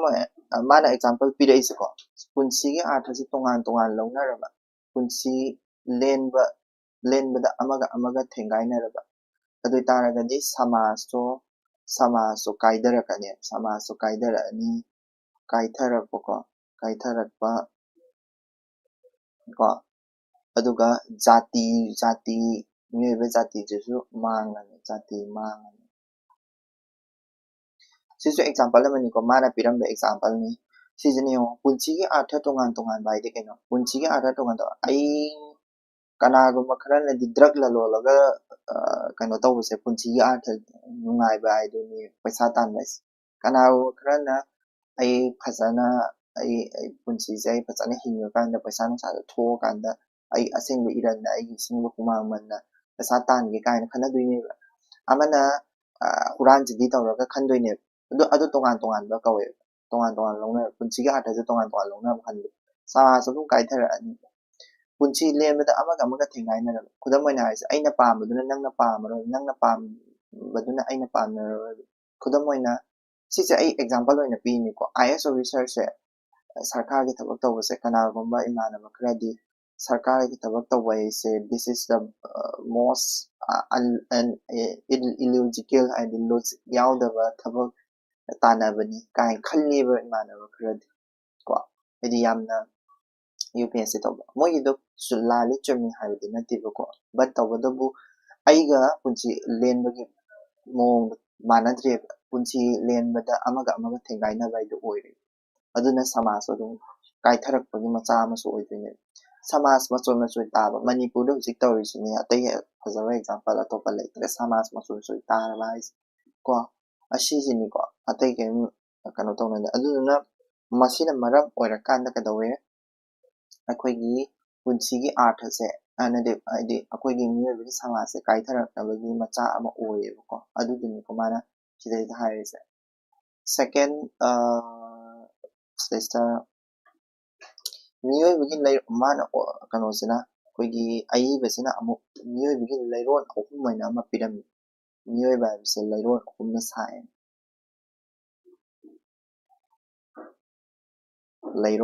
ꯂꯩꯔꯣꯟ ꯑꯍꯨꯝ ꯍꯥꯏꯕꯗꯤ ꯃꯤ ꯇꯥꯏꯞꯇꯨꯅꯤꯀꯣ ꯌꯦꯡꯉꯨꯀꯣ ꯁꯤꯗꯁꯨ ꯑꯩꯅ ꯍꯧꯖꯤꯛ ꯍꯥꯏꯖꯈꯤꯕꯗꯣ ꯃꯤ ꯇꯥꯏꯞ ꯃꯌꯥꯝ ꯑꯃ ꯂꯩ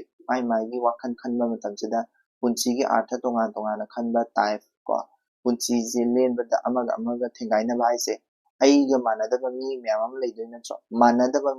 ꯃꯤꯗꯣ ꯃꯈꯜ ꯃꯥꯅ ꯈꯥꯏꯗꯣꯛꯑꯦꯕꯀꯣ ꯍꯧꯖꯤꯛꯀꯤ ꯍꯥꯏꯔꯤꯕ ꯑꯏꯕꯁꯤꯅ ꯀꯣ ꯃꯤ ꯃꯈꯜꯁꯦ ꯃꯥꯅ ꯈꯥꯏꯗꯣꯛꯏ miyoibagi leiron ahum haiseko mana makhal ahum thona khaidoi ahanba makhalsina kaino harakanda icham chamba miyoi haibako icham chamba miyoi man khaidoni seko icham chamba miyoi ba haiseko kamaina maase kamaina khange haibdo yengsiko maase kaino harakanda ai haibase ai haiba wakhanjana mang thane maase ai natraga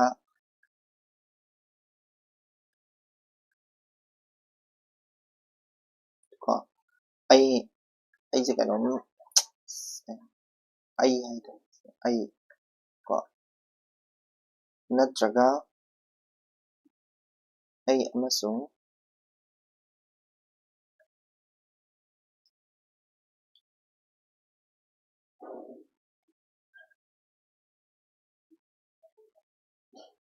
ai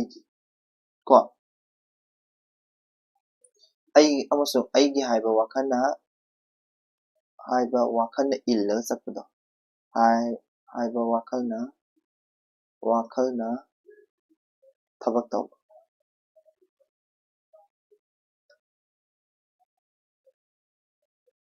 gyan tai ko icham chamba mis smadi oisaba yam thirani ko oisaba yam thirani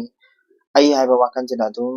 listingaga dum chatlani ai natraga aigi haiba wakhanjana hana dum hawrani si taibang mi adi mida taseng dum koi kaya haini kana tawbani moigi others haitare ko others se kamain tawge hairagana others ni moigi idealism do moi icham chama mi sina mana pamjaba mana punsida masije tawragadi maje mi asengmani oidoni ka haina khanjaba mi se kano ko masagi phirep tans akhoi punamak se sigi pochida chandoi male natraga sigi mathangda leidaba mi gi type to icham chamba miyoibase adum akhoi uba phangni ko ipang pangba adagi masagi phirefam leifam tanba haitare masagi others se masagi phirefam leifam tan khudam aina hairse ko aina se haigido IAS officer oiba adu oiba ka hairi mayam sikse ai isagi ngatane that's aigi others ne ai icham chamba miyoiba moidune gyan tai ko masagi phirefam leifam tan hais masagi khatang khanba ai natraga aigi hana ta khan ko others aigi ideal situations aigi ideal life se ko aigi ideal life se ai isagi khatang ni oiba haitare ko aduguma khanba miyoi sibo icham chamba miyoiba natraga ai amasung aigi haiba wakhandana lichingba miyoiba miyoiba aduna maje tawning tawrakane tawningbada taw gyan tai ko maje tawningda tawrakani aduga kaidoge hairakanda maje tawningbada tawre hairagasu kaidoge hairakanda mangonda apanba piba haidare magi punsigi hardship haitare punsida apanbase nungko magi punsida apanba kari leige haibdi yengsibako mina laman ko ma tawning tawre khudamaina mi mana tawning tawe magi masanda khalle haina mi da phure tare mina laman ko sine man ki natre hairagana mina laman ko natre hairagana akhoi kai haini ain law na bisa torokpa natre hairagana mase mamang mapoktadi maje fataba tawi hantak mapoktadi maje mamang mapokta fataba tawdana maram oirakanda kaidawi kai mapok hantak mapoksidadi pap chenba mapok haitare ko pap chenba mapok aduduna maje tin kang oina poini ka haido mamang mapokta fataba tawrakpadagi hantak mapoksidadi tin kang oina poini ka hainabado aduduniko adugumasi ma yam ki magi punsisida ko ꯁꯤ ꯏꯆꯝ ꯆꯝꯕ ꯃꯤꯑꯣꯏꯕ ꯍꯥꯏꯁꯤꯗ ꯂꯣꯏ ꯆꯜꯂꯦꯀꯣ ꯑꯌꯥꯝꯕꯅ ꯑꯩꯈꯣꯏ ꯄꯨꯝꯅꯃꯛꯁꯦ ꯑꯌꯥꯝꯕꯅ ꯃꯥꯒꯤ ꯄꯨꯟꯁꯤꯒꯤ ꯑꯄꯥꯝꯕꯁꯤꯡ ꯍꯥꯏꯗꯤ ꯃꯤꯅ ꯂꯃꯟ ꯈꯨꯝꯃꯛꯄ ꯂꯣꯗ ꯀꯤꯕ ꯑꯗꯒꯤ ꯄꯥꯞ ꯆꯦꯟꯕ ꯃꯄꯣꯛꯇ ꯀꯤꯕ ꯍꯥꯏꯇꯥꯔꯦꯀꯣ ꯑꯗꯨꯒꯨꯝꯕꯗꯅ ꯀꯩꯗꯧꯒꯦ ꯍꯥꯏꯔꯀꯥꯟꯗ ꯃꯥꯁꯦ ꯍꯥꯏꯗꯤ ꯃꯥꯅ ꯊꯕꯛ ꯇꯧꯕꯗ ꯃꯁꯤ ꯈꯛꯇꯅꯦꯕ ꯃꯉꯣꯟꯗ ꯊꯤꯡꯉꯤꯁꯦ ꯑꯇꯩꯗꯤ ꯃꯥꯅ ꯇꯧꯅꯤꯡꯕ ꯆꯥꯡꯅꯦꯕ ꯇꯧꯔꯤꯁꯤꯀꯣ ꯑꯗꯨꯒ ꯃꯥꯁꯦ ꯀꯩꯗꯧꯒꯦ ꯍꯥꯏꯔꯀꯥꯟꯗ ꯏꯃꯨꯡ ꯃꯅꯨꯡꯒꯤ ꯅꯨꯡꯁꯤꯕ ꯀꯣ ꯏꯃꯨꯡ ꯃꯅꯨꯡꯒꯤ ꯅꯨꯡꯁꯤꯕ ꯀꯣ ꯏꯃꯨꯡꯗꯣ ꯃꯥꯅ ꯅꯨꯡꯁꯤꯖꯕꯅꯤꯅꯀꯣ ꯏꯃꯨꯡ ꯃꯅꯨꯡꯒꯤ ꯅꯨꯡꯁꯤꯕ ꯅꯠꯇ꯭ꯔꯦ ꯍꯥꯏꯔꯒꯅ ꯑꯩꯈꯣꯏꯒꯤ ꯃꯔꯩꯕꯥꯛ ꯅꯨꯡꯁꯤꯕ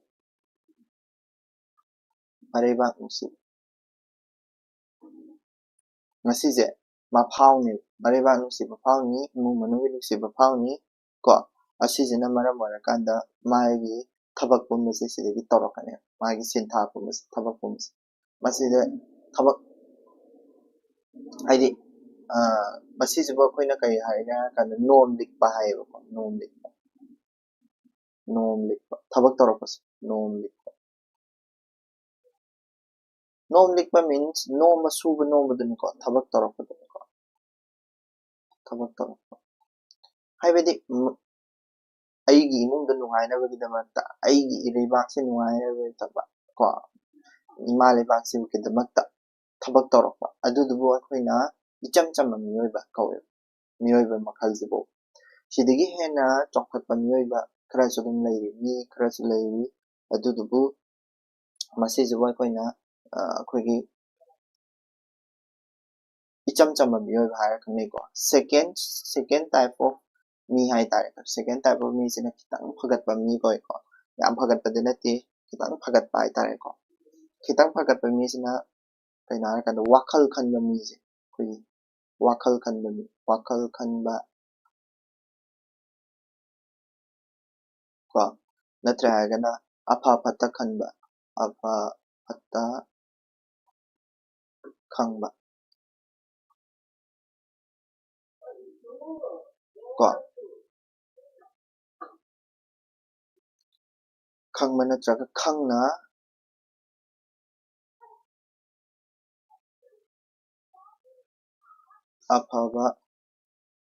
ꯑꯐꯕ ꯇꯧꯅꯤꯡꯕ ꯀꯥꯡꯕꯨ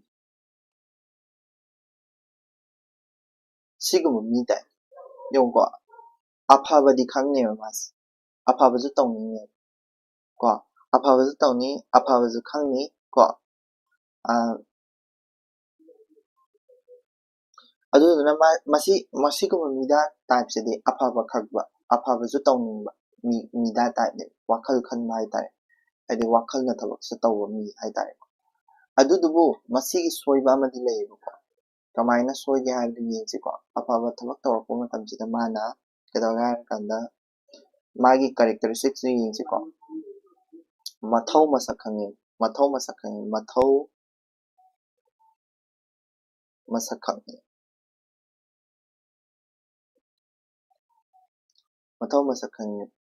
ꯃꯊꯧ ꯃꯁꯛ ꯈꯪꯉꯦ ꯀꯣ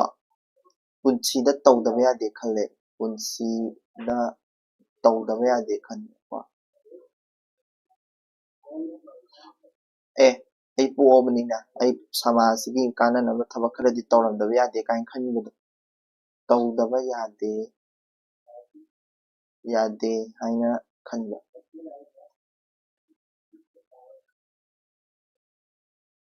ꯀꯣ ꯈꯟꯕ ꯃꯥ ꯈꯟꯗꯣꯏꯅꯤꯀꯣ ꯃꯊꯧ ꯃꯁꯛ ꯈꯪꯉꯤ ꯇꯧꯗꯕ ꯌꯥꯗꯦ ꯈꯜꯂꯤ ꯀꯣ ꯑꯗꯒꯤ ꯀꯩꯗꯧꯒꯦ ꯍꯥꯏꯔꯀꯥꯟꯗ ꯑꯇꯣꯞꯄꯗ ꯀꯣ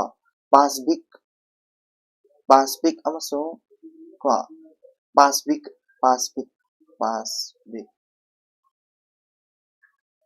ꯄꯥꯁꯕꯤꯛ ꯍꯥꯏꯗꯤ ꯑꯦꯅꯤꯃꯦꯂꯤꯁꯇꯤꯛ ꯍꯥꯏꯕꯅꯤꯀꯣ ꯑꯦꯅꯤꯃꯦꯂꯤꯁꯇꯤꯛ ꯍꯥꯏꯕꯗꯤ ꯀꯩꯅꯣ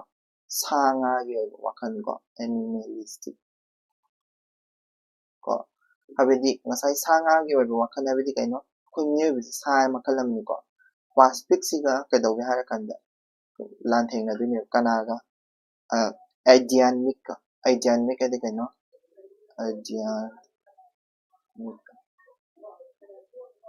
ꯑꯥꯏꯗꯤꯌꯥꯟꯃꯤꯛ ꯍꯥꯏꯗꯤ ꯀꯩꯅꯣ ꯍꯥꯏꯔꯀꯥꯟꯗ ꯑꯩꯈꯣꯏꯅ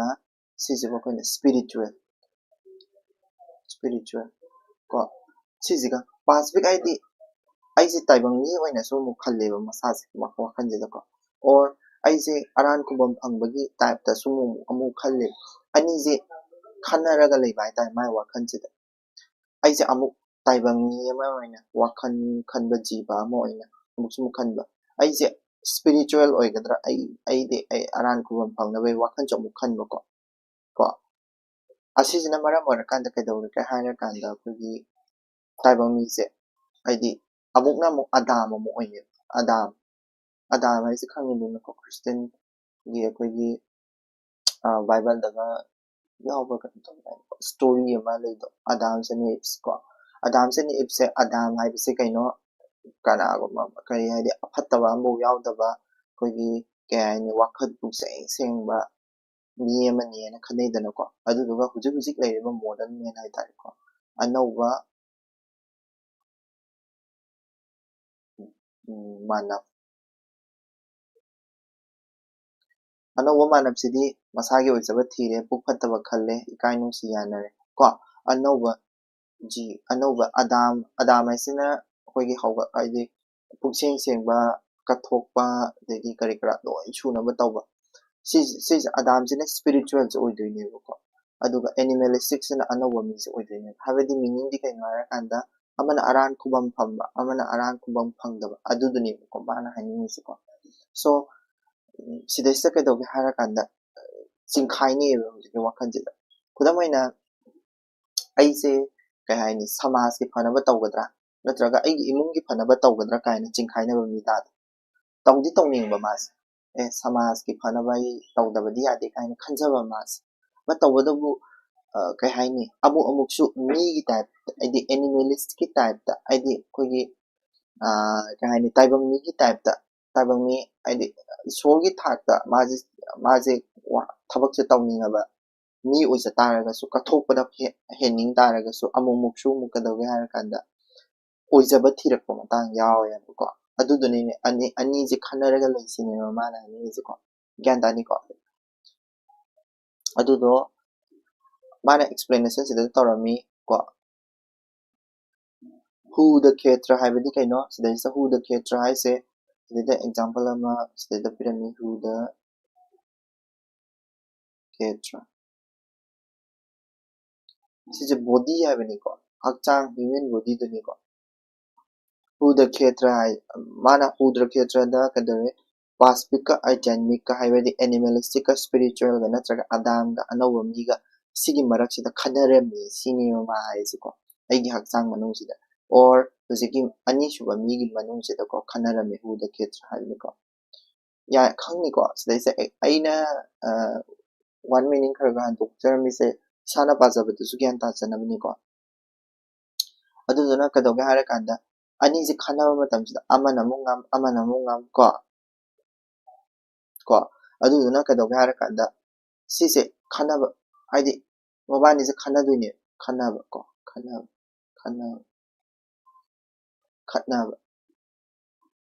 ꯈꯠꯅꯔꯕꯅꯤꯅꯀꯣ ꯑꯋꯥꯡꯕ ꯑꯗꯔꯁꯀꯤ ꯌꯥꯝꯅ ꯑꯥꯏꯗꯤꯌꯦꯜ ꯑꯣꯏꯕ ꯃꯤꯗꯤ ꯑꯣꯏꯗꯦꯕ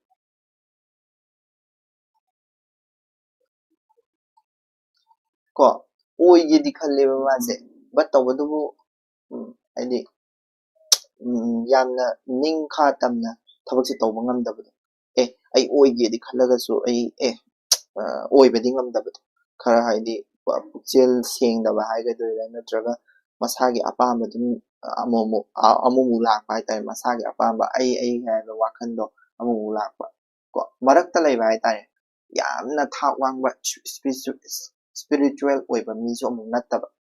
ꯌꯥꯝꯅ ꯍꯥꯏꯗꯤ ꯇꯥꯏꯕꯪ ꯃꯤ ꯑꯣꯏꯅ ꯑꯗꯨꯝ ꯍꯥꯏꯗꯤ ꯑꯄꯪꯕ ꯃꯤ ꯉꯁꯥꯏꯒꯤ ꯑꯍꯥꯟꯕ ꯏꯆꯝ ꯆꯝꯕ ꯃꯤꯗꯣ ꯑꯗꯨ ꯑꯣꯏꯕꯁꯨ ꯅꯠꯇꯕ ꯇꯧꯔꯤꯁꯦꯀꯣ ꯁ꯭ꯄꯤꯔꯤꯆꯨꯋꯦꯜ ꯑꯣꯏꯕ ꯃꯤꯁꯨ ꯅꯠꯇꯕ ꯍꯥꯏꯗꯤ ꯌꯥꯝꯅ ꯀꯠꯊꯣꯛꯄ ꯉꯝꯕ ꯑꯗꯨꯒꯨꯝꯕ ꯃꯤꯁꯨ ꯅꯠꯇꯕ ꯀꯣ ꯇꯧꯗꯤ ꯇꯧꯅꯤꯡꯕ ꯃꯤꯁꯦ ꯍꯥꯏꯗꯤ ꯊꯕꯛꯇꯤ ꯇꯧꯗꯤ ꯇꯧꯅꯤꯡꯕ ꯑꯗꯨꯒꯨꯝꯕ ꯃꯤꯗꯥ ꯑꯣꯏꯌꯦꯕ ꯀꯣ ꯒ꯭ꯌꯥꯟ ꯇꯥꯅꯤꯀꯣ ꯁꯤꯁꯦ ꯊꯕꯛꯇꯤ ꯇꯧꯅꯤꯡꯕ ꯍꯥꯏꯇꯥꯔꯦ ꯃꯥꯅ ꯊꯕꯛ ꯇꯧꯅꯤꯡꯉꯤꯁꯤ ꯀꯔꯤꯒꯤꯅꯣ ꯔꯤꯖꯟ ꯍꯥꯏꯇꯥꯔꯦ mana thabak tawningi se kaigino reason se kaino haragadi mana thabak se tawningi se kaino haragadi sakti pambaine haidi awang ba adarsa phangba haidi spiritual phangba se kaino ishor oibaga chamane duni sakti phangdoini dangko sakti pambaine asini ko aina ngasa habado pukchel singdaba haise achawram ka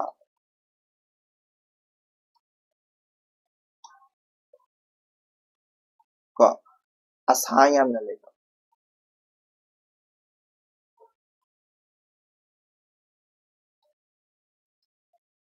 ko aduga reason se ko aduge sise oire haidarasu se sakti pami hairagasu ko amaromda di kadauge harakanda amaromda di mase kadauge harakanda kane pukchel ju sengme pukchel pukchel chaw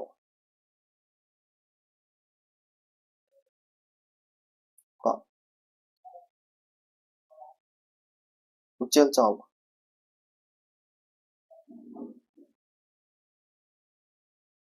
ko masagi yengdaba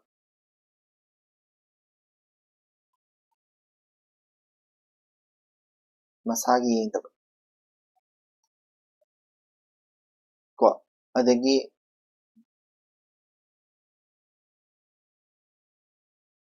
masagi yengdaba mi taibang mi samas ki damakta taibang mi ki damakta taw masagi yengdaba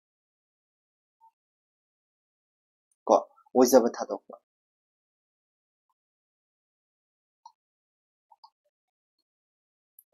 ado ani thokna leye mas oizaba thadokba ko sakti pamba achawram kaba asa yamna leba ko adu natraga pukchel chawba masagi yengdaba oizaba thadokba ko animakse tawe mas aduga animakse tawbase kamain tawge harakanda yengsi ko sise tawraba sakti pamba achawram kaba asa yamna leba thabak tawraba ko ko adui taragadi sise kaidauge harakanda adui taragadi oizaba thadorani sida oizaba thadorani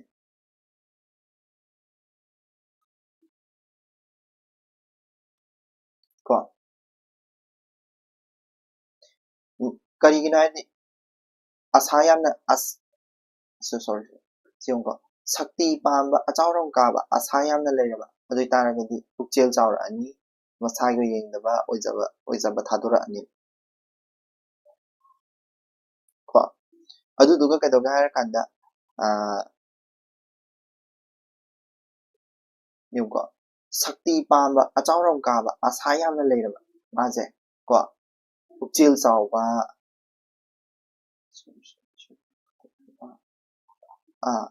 pukchel chawba masagi yengdaba oizaba thadokpa tawrani mas ko sakti pama achawram kara leader oibase pama adui taragadi mase spiritual oiba pami pama adui taragadi mase achawram khadorine aduga kariguma mase kaidauge harakanda kariguma mase punsisida yam waba punsise yam waba oiraba haitare haidi punsigi yamna waba punsigi tat haise tat yauba haise punsigi tat yauba yamna waba haitare punsigi tat yauba yamna waba ko adu tawraba ko adui taragadi indri makara pona thabak tawrani indri makha pona thabak tawrani yongo aise yamna waba situation am leye ana ayeki kano oire ai nare natraga aise kano tawre aidi paisa nusa leraktre or any kano aingonda yamna waba situation am leye adui taragadi ai indri na ngamrani awaba situation adagi kay haini kanojina ngamgrani ai ngasai aran kubam pambado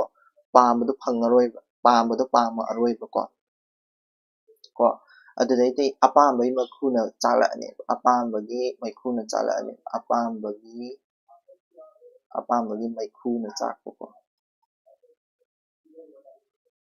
ꯆꯥꯛꯄ ꯍꯧꯔꯛꯑꯅꯦꯕ ꯌꯦꯡꯉꯨꯀꯣ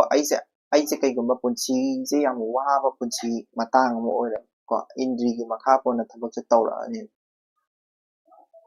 ꯀꯣ ꯑꯗꯩꯗꯤ ꯑꯄꯥꯝꯕꯒꯤ ꯃꯩꯈꯨꯅ ꯆꯥꯛꯂꯛꯑꯅꯦꯕ ꯀꯣ ꯑꯆꯨꯝ ꯑꯔꯥꯟ ꯈꯪꯂꯛꯑꯔꯣꯏ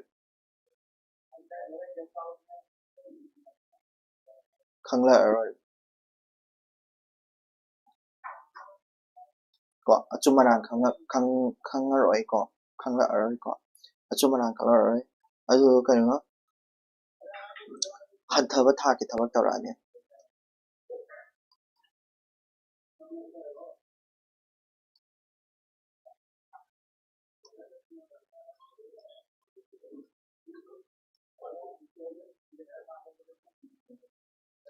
ꯒ꯭ꯌꯥꯟ ꯇꯥꯏꯀꯣ ꯍꯥꯏꯕꯗꯤ ꯁꯛꯇꯤ ꯄꯥꯝꯃꯕ ꯑꯆꯥꯎꯔꯝ ꯀꯥꯕ ꯑꯁꯥ ꯌꯥꯝꯅ ꯆꯥꯎꯕ ꯊꯕꯛ ꯄꯥꯝꯃꯕ ꯑꯗꯨ ꯑꯣꯏꯇꯥꯔꯒꯗꯤ ꯃꯥꯁꯦ ꯄꯨꯛꯆꯦꯜ ꯆꯥꯎꯊꯣꯔꯛꯑꯅꯤ ꯃꯁꯥ ꯌꯦꯡꯗꯕ ꯑꯣꯏꯖꯕ ꯊꯕꯛ ꯁꯤꯁꯦ ꯖꯁ ꯂꯥꯏꯛ ꯑꯩꯈꯣꯏꯒꯤ ꯀꯩ ꯍꯥꯏꯅꯤ ꯄꯩꯁꯥ ꯌꯥꯝ ꯄꯥꯏꯕ ꯃꯤꯅ ꯍꯧꯖꯤꯛ ꯇꯧꯔꯤꯗꯨꯅꯦ ꯄꯩꯁꯥ ꯌꯥꯝ ꯄꯥꯏꯕ ꯃꯤꯗꯤ ꯀꯩꯗꯧꯔꯦ ꯃꯥꯁꯦ ꯚꯣꯠ ꯂꯦꯞꯅꯤꯡꯉꯛꯑꯗꯤ ꯁꯃꯥꯖ ꯁꯦꯕꯥ ꯇꯧꯔꯛꯑꯅꯤ ꯅꯠꯇ꯭ꯔꯣ ꯑꯁꯥ ꯌꯥꯝꯅ ꯂꯩꯔꯛꯑꯕ ꯀꯣ ꯑꯗꯩ ꯄꯨꯛꯆꯦꯜ ꯆꯥꯎꯊꯣꯔꯛꯑꯅꯤ ꯃꯁꯥ ꯌꯦꯡꯗꯕ ꯑꯣꯏꯖꯕ ꯊꯥꯗꯣꯔꯛꯑꯅꯤ ꯀꯣ ꯑꯗꯨꯒ ꯀꯔꯤꯒꯨꯝꯕ ꯃꯥꯁꯦ ꯀꯩ ꯍꯥꯏꯅꯤ ꯁꯤꯕ ꯆꯪꯕꯒꯤ ꯃꯔꯛꯇ ꯂꯩꯔꯛꯑꯕ ꯍꯥꯏꯇꯥꯔꯦꯀꯣ ꯃꯥꯁꯦ ꯁꯤꯕ ꯆꯪꯕꯒꯤ ꯃꯔꯛꯇ ꯂꯩꯔꯛꯑꯕ ꯌꯥꯝ ꯑꯋꯥꯕ ꯇꯥꯔꯛ ꯇꯥꯔꯒꯗꯤ ꯑꯄꯥꯝꯕꯩ ꯃꯩꯈꯨꯅ ꯆꯥꯛꯂꯛꯑꯅꯤ ꯑꯄꯥꯝꯕ ꯍꯥꯏꯕ ꯋꯥꯈꯜꯁꯤꯅ ꯍꯦꯜꯂꯛꯑꯅꯤ ꯏꯟꯗ꯭ꯔꯤꯒꯤ ꯁꯛꯇꯤꯅ ꯍꯦꯜꯂꯛꯑꯅꯤ ꯑꯗꯨꯗꯒꯤꯗꯤ ꯀꯩꯗꯧꯔꯦ ꯑꯆꯨꯝ ꯑꯔꯥꯟ ꯈꯪꯂꯛꯑꯔꯣꯏ ꯌꯥꯝꯅ ꯍꯟꯊꯕ ꯊꯥꯛ ꯍꯨꯔꯥꯟ ꯆꯤꯟꯊꯤꯒꯤ ꯊꯕꯛ ꯐꯥꯎ ꯇꯧꯔꯛꯑꯅꯤ ꯑꯗꯨꯅꯤꯀꯣ ꯗꯤꯁ ꯏꯁ ꯖꯁ ꯃꯁꯤꯒꯤ ꯁꯦꯀꯦꯟ ꯇꯥꯏꯞ ꯑꯣꯐ ꯀꯩꯅꯣꯁꯦ ꯍ꯭ꯌꯨꯃꯦꯟꯁꯦ ꯀꯩꯗꯧꯒꯦ ꯍꯥꯏꯔꯀꯥꯟꯗ ꯖꯁ ꯂꯥꯏꯛ ꯑꯩꯈꯣꯏꯒꯤ ꯕꯣꯠ ꯂꯦꯞꯄ ꯃꯤꯁꯤꯅ ꯇꯧꯔꯤꯁꯤꯅꯦꯀꯣ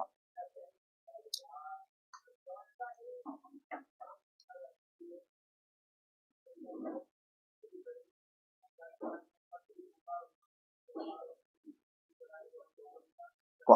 ꯑꯗꯨꯗꯨꯅ ꯀꯩꯗꯧꯒꯦ ꯍꯥꯏꯔꯀꯥꯟꯗ ꯃꯥꯅ ꯀꯔꯤꯒꯨꯝꯕ ꯑꯔꯥꯟ ꯈꯨꯕꯝꯁꯦ ꯐꯪꯅꯕ ꯍꯣꯠꯅꯕ ꯍꯥꯏꯗꯤ ꯑꯠꯃꯥꯒꯤ ꯁ꯭ꯋꯇꯟꯇ꯭ꯔ ꯍꯥꯏꯇꯥꯔꯦ ꯑꯠꯃꯥꯒꯤ ꯁ꯭ꯋꯇꯟꯇ꯭ꯔ ꯍꯥꯏꯗꯤ ꯀꯩꯅꯣ ꯁꯤꯗꯩꯁꯤꯗ ꯑꯠꯃꯥ ꯁ꯭ꯋꯇꯟꯇ꯭ꯔ ꯍꯥꯏꯅ ꯑꯃ ꯍꯥꯏꯌꯦꯕꯀꯣ ꯁ꯭ꯋꯇꯟꯇ꯭ꯔ ꯍꯥꯏꯗꯤ ꯏꯟꯗꯤꯄꯦꯟꯗꯦꯟꯁ ꯑꯠꯃꯥꯁꯦ ꯍꯥꯏꯗꯤ ꯐꯠꯇꯕ ꯋꯥꯈꯜ ꯑꯃꯠꯇ ꯂꯩꯇꯕ ꯍꯥꯏꯇꯥꯔꯦ ꯊꯃꯣꯏꯗ ꯐꯠꯇꯕ ꯋꯥꯈꯜ ꯑꯃꯐꯥꯎ ꯂꯩꯇꯕ ꯍꯥꯏꯇꯥꯔꯦꯀꯣ ꯑꯗꯨꯗꯨꯅꯦ ꯑꯠꯃꯥ ꯁ꯭ꯋꯇꯟꯇ꯭ꯔ ꯍꯥꯏꯗꯤ ꯁ꯭ꯋꯇꯟꯇ꯭ꯔꯗꯤ ꯏꯟꯗꯤꯄꯦꯟꯗꯦꯟꯁ ꯍꯥꯏꯕꯅꯤꯀꯣ ꯁ꯭ꯋꯇꯟꯇ꯭ꯔ ꯍꯥꯏꯗꯤ ꯑꯠꯃꯥ ꯁ꯭ꯋꯇꯟꯇ꯭ꯔꯁꯤꯒ ꯀꯩꯗꯧꯒꯦ ꯍꯥꯏꯔꯀꯥꯟꯗ ꯑꯩꯈꯣꯏꯒꯤ ꯑꯠꯃꯥ ꯁ꯭ꯋꯇꯟꯇ꯭ꯔ ꯂꯩꯔꯤꯉꯩꯁꯤꯗ ꯀꯩꯗꯧꯒꯦ ꯍꯥꯏꯔꯀꯥꯟꯗ ꯑꯆꯦꯠꯄ ꯅꯤꯌꯝ ꯂꯩꯔꯕ ꯑꯆꯦꯠꯄ ꯅꯤꯌꯝꯅ ꯂꯝꯖꯤꯡꯉꯕ ꯑꯆꯦꯠꯄ ꯅꯤꯌꯝ ꯀꯣ ꯅꯤꯌꯝ ꯑꯆꯦꯠꯄ ꯅꯤꯌꯝ ꯍꯥꯏꯕꯗꯤ ꯑꯆꯦꯠꯄ ꯔꯨꯜ ꯑꯃꯗ ꯍꯥꯏꯗꯤ ꯑꯠꯃꯥ ꯁ꯭ꯋꯇꯟꯇ꯭ꯔꯁꯨ ꯂꯩꯔꯕ ꯄ꯭ꯂꯁ ꯔꯨꯜꯁꯦ ꯐꯖꯅ ꯏꯜ ꯇꯥꯔꯒꯗꯤ ꯃꯥꯗꯣ ꯑꯔꯥꯟ ꯈꯨꯕꯝꯗꯤ ꯐꯪꯈꯤꯗꯣꯏꯅꯦ ꯅꯠꯇ꯭ꯔꯒꯗꯤ ꯑꯔꯥꯟ ꯈꯨꯕꯝ ꯐꯪꯕꯀꯣ ꯑꯔꯥꯟ ꯈꯨꯕꯝ ꯐꯪꯕ ꯀꯣ ꯅꯠꯇ꯭ꯔꯗꯤ ꯑꯔꯥꯟ ꯈꯨꯕꯝꯁꯦ ꯐꯪꯕ ꯉꯝꯃꯣꯏ ꯑꯆꯦꯠꯄ ꯅꯤꯌꯝ ꯑꯃꯗꯤ ꯗꯔꯀꯥꯔ ꯂꯩ ꯁꯤꯒꯨꯝꯕ ꯇꯥꯏꯞ ꯑꯣꯐ ꯃꯤꯁꯤꯗ ꯀꯩꯅꯣ ꯍꯥꯏꯗꯤ ꯑꯆꯦꯠꯄ ꯅꯤꯌꯝꯁꯦ ꯂꯩꯇ ꯇꯥꯔꯒꯗꯤ ꯃꯥꯅ ꯋꯥꯔꯛꯄ ꯃꯇꯝ ꯈꯨꯗꯤꯡꯒꯤ ꯀꯩꯅꯣꯗ ꯆꯣꯡꯖꯟꯗꯣꯏꯅꯦꯕ ꯍꯥꯏꯗꯤ ꯐꯠꯇꯕ ꯊꯕꯛꯇ ꯑꯗꯨꯝ ꯆꯣꯡꯖꯟꯗꯣꯏꯅꯦꯕ ꯑꯗꯨꯗꯨꯅ ꯀꯣ ꯁꯤꯒꯤ ꯇꯥꯏꯞ ꯑꯣꯐ ꯃꯤꯁꯤꯅ ꯀꯩꯗꯧꯒꯦ ꯍꯥꯏꯔꯀꯥꯟꯗ ꯑꯩꯈꯣꯏꯒꯤ ꯑꯔꯥꯟ ꯍꯥꯏꯗꯤ ꯀꯩꯅꯣꯁꯦ ꯑꯐꯕ ꯊꯕꯛꯁꯤꯗꯤ ꯇꯧꯗꯤ ꯇꯧꯅꯤꯡꯕ ꯀꯣ ꯇꯧꯁꯨ ꯇꯧꯕ ꯕꯠ ꯇꯧꯕꯗꯕꯨ ꯀꯩꯗꯧꯒꯦ ꯍꯥꯏꯔꯀꯥꯟꯗ ꯑꯋꯥꯕ ꯇꯥꯔꯛꯑ ꯃꯇꯝꯗꯗꯤ ꯑꯇꯣꯞꯄ ꯊꯕꯛꯇ ꯍꯦꯛꯇ ꯆꯦꯟꯖ ꯇꯧꯈꯤꯕ ꯍꯥꯏꯇꯥꯔꯦ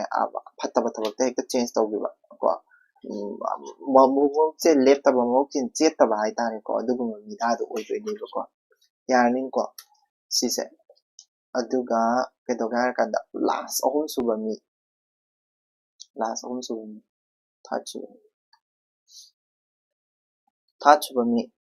ꯊꯥꯔꯠ ꯁꯨꯕ ꯃꯤꯁꯤꯅ ꯀꯩꯗꯧꯒꯦ ꯍꯥꯏꯔꯀꯥꯟꯗ ꯁꯤꯗꯤ ꯇꯥꯡꯅ ꯁꯥꯠꯂꯤꯀꯣ ꯇꯥꯡꯅ ꯁꯥꯠꯄ ꯂꯩꯔꯥꯡꯅꯤ ꯀꯥꯏ ꯍꯥꯏꯕ ꯇꯥꯡꯅ ꯁꯥꯠꯄ ꯂꯩꯔꯥꯡꯅꯤ ꯀꯣ ꯁꯤꯁꯤꯗꯤ ꯀꯩꯗꯧꯒꯦ ꯍꯥꯏꯔꯀꯥꯟꯗ ꯁꯤꯒꯨꯝꯕ ꯃꯤꯁꯤꯗꯤ ꯀꯩꯗꯧꯒꯦ ꯍꯥꯏꯔꯀꯥꯟꯗ ꯒ꯭ꯌꯥꯟ ꯑꯃꯁꯨꯡ ꯅꯨꯡꯁꯤꯕꯅ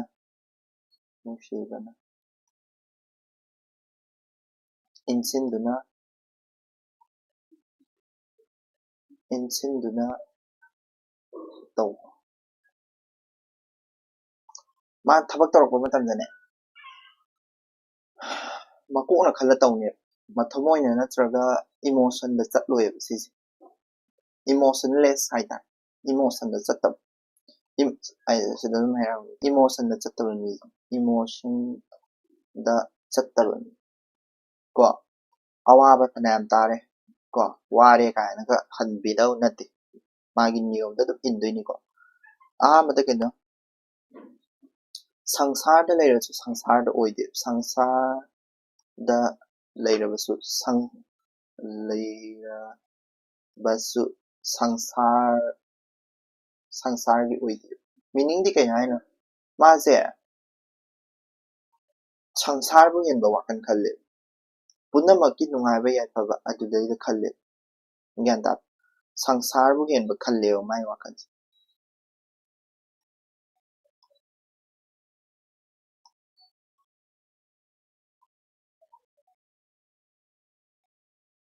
ꯃꯤꯅꯤꯡꯗꯤ ꯀꯩꯅꯣ ꯍꯥꯏꯔꯀꯥꯟꯗ ꯃꯥꯒꯤ ꯋꯥꯈꯜ ꯄꯨꯛꯅꯤꯡꯁꯦ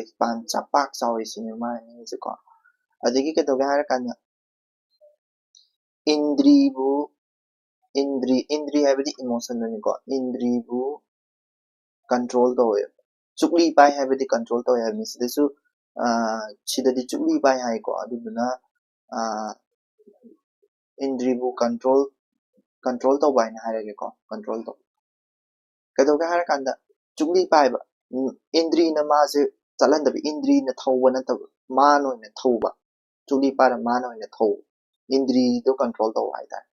ꯏꯃꯣꯁꯟ ꯀꯟꯇ꯭ꯔꯣꯜ ꯇꯧ ꯋꯥꯔꯀꯥꯟꯗꯅ ꯑꯋꯥꯕꯗꯣ ꯀꯟꯇ꯭ꯔꯣꯜ ꯇꯧ ꯅꯨꯡꯉꯥꯏꯔ ꯀꯟꯇ꯭ꯔꯣꯜ ꯇꯧ ꯀꯣ ꯍꯥꯏꯗꯤ ꯑꯋꯥꯕ ꯇꯥꯔꯛꯄ ꯃꯇꯝꯗ ꯐꯥꯎꯗ ꯋꯥꯔꯕꯥꯎꯗ ꯋꯥꯏ ꯍꯥꯏꯔꯣꯏꯗꯣꯏꯅꯤ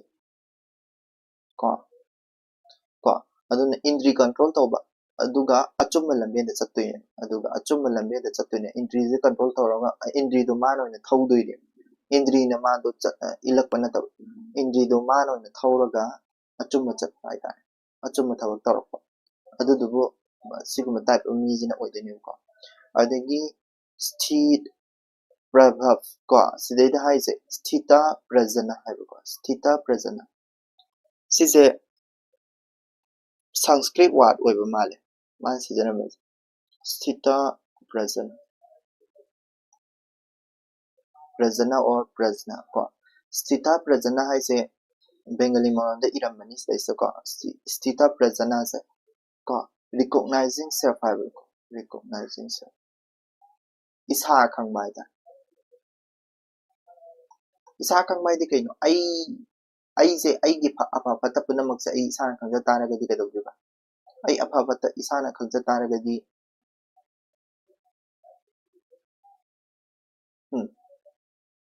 ꯌꯥꯝꯅ ꯐꯖꯕ ꯇꯥꯡꯅꯤꯀꯣ ꯁꯦ ꯀꯩꯅꯣ ꯑꯩꯈꯣꯏꯒꯤ ꯒꯤꯇꯥꯗꯒ ꯌꯥꯎꯕ ꯃꯥꯜꯂꯦ ꯃꯁꯤ ꯏꯁꯥꯅ ꯏꯁꯥꯁꯦ ꯈꯪꯖꯕ ꯍꯥꯏꯇꯥꯔꯦꯀꯣ ꯁ꯭ꯊꯤꯇ ꯄ꯭ꯔꯖꯅ ꯍꯥꯏꯁꯦ ꯏꯁꯥꯅ ꯏꯁꯥꯁꯦ ꯈꯪꯖꯕ ꯁꯤꯒꯤ ꯍꯥꯏꯗꯤ ꯀꯩ ꯍꯥꯏꯅꯤ ꯑꯩꯒꯤ ꯂꯤꯃꯤꯠ ꯈꯪꯕ ꯍꯥꯏꯇꯥꯔꯦ ꯑꯋꯥꯕ ꯑꯩ ꯋꯥꯔꯀꯥꯟꯗ ꯁꯨꯃꯥꯏꯅ ꯇꯧꯋꯤ ꯅꯨꯡꯉꯥꯏꯔꯀꯥꯟꯗ ꯁꯨꯃꯥꯏꯅ ꯇꯧꯋꯤ ꯑꯩꯒꯤ ꯂꯤꯃꯤꯠꯁꯦ ꯏꯁꯥꯅ ꯈꯪꯖꯕ ꯅꯣꯌꯤꯡ ꯔꯤꯀꯣꯛꯅꯥꯏꯖꯤꯡ ꯁꯦꯜꯐ ꯀꯣ ꯁꯤꯁꯤꯅ ꯀꯩꯗꯧꯒꯦ ꯍꯥꯏꯔꯀꯥꯟꯗ ꯑꯩꯅ ꯇꯧꯔꯛꯄ ꯍꯥꯏꯗꯤ ꯑꯩꯒꯤ ꯏꯟꯗ꯭ꯔꯤꯒꯤ ꯁꯛꯇꯤꯁꯦ ꯁꯨꯃꯥꯏꯅ ꯂꯩꯀꯣ ꯑꯩꯒꯤ ꯀꯩꯅꯣꯁꯤꯅ ꯁꯨꯃꯥꯏꯅ ꯂꯩꯀꯣ ꯍꯥꯏꯗꯤ ꯀꯟꯇ꯭ꯔꯣꯜ ꯇꯧꯕꯗꯣ ꯉꯝꯖꯅꯕ ꯏꯁꯥ ꯈꯪꯕ ꯍꯥꯏꯕꯗꯤ ꯑꯩ ꯏꯁꯥꯁꯦ ꯀꯟꯇ꯭ꯔꯣꯜ ꯇꯧꯕꯗꯣ ꯏꯁꯥꯅ ꯉꯝꯖꯕꯗꯅ ꯁꯥꯎꯔꯀꯥꯟꯗ ꯍꯦꯛꯇ ꯁꯥꯎꯕꯒꯤ ꯐꯨꯗꯣꯛꯄꯗꯣ ꯑꯝꯇ ꯇꯧꯔꯔꯣꯏꯕ ꯁꯤꯗꯩꯗꯤ ꯏꯁꯥꯁꯦ ꯈꯪꯖꯔꯅꯤ ꯑꯣ ꯁꯤꯅꯤ ꯑꯗꯨꯗꯨꯅ ꯀꯩꯗꯧꯒꯦ ꯍꯥꯏꯔꯀꯥꯟꯗ ꯊꯃꯣꯏꯁꯦ ꯃꯍꯥ ꯁꯥꯟꯇꯤꯅꯦ ꯃꯥ ꯐꯪꯉꯤꯁꯦ ꯊꯃꯣꯏꯁꯦ ꯁꯥꯟꯇꯤꯗ ꯂꯩꯗꯣꯏꯅꯦ ꯊꯃꯣꯏ ꯃꯍꯥ ꯁꯥꯟꯇꯤꯗ ꯂꯩ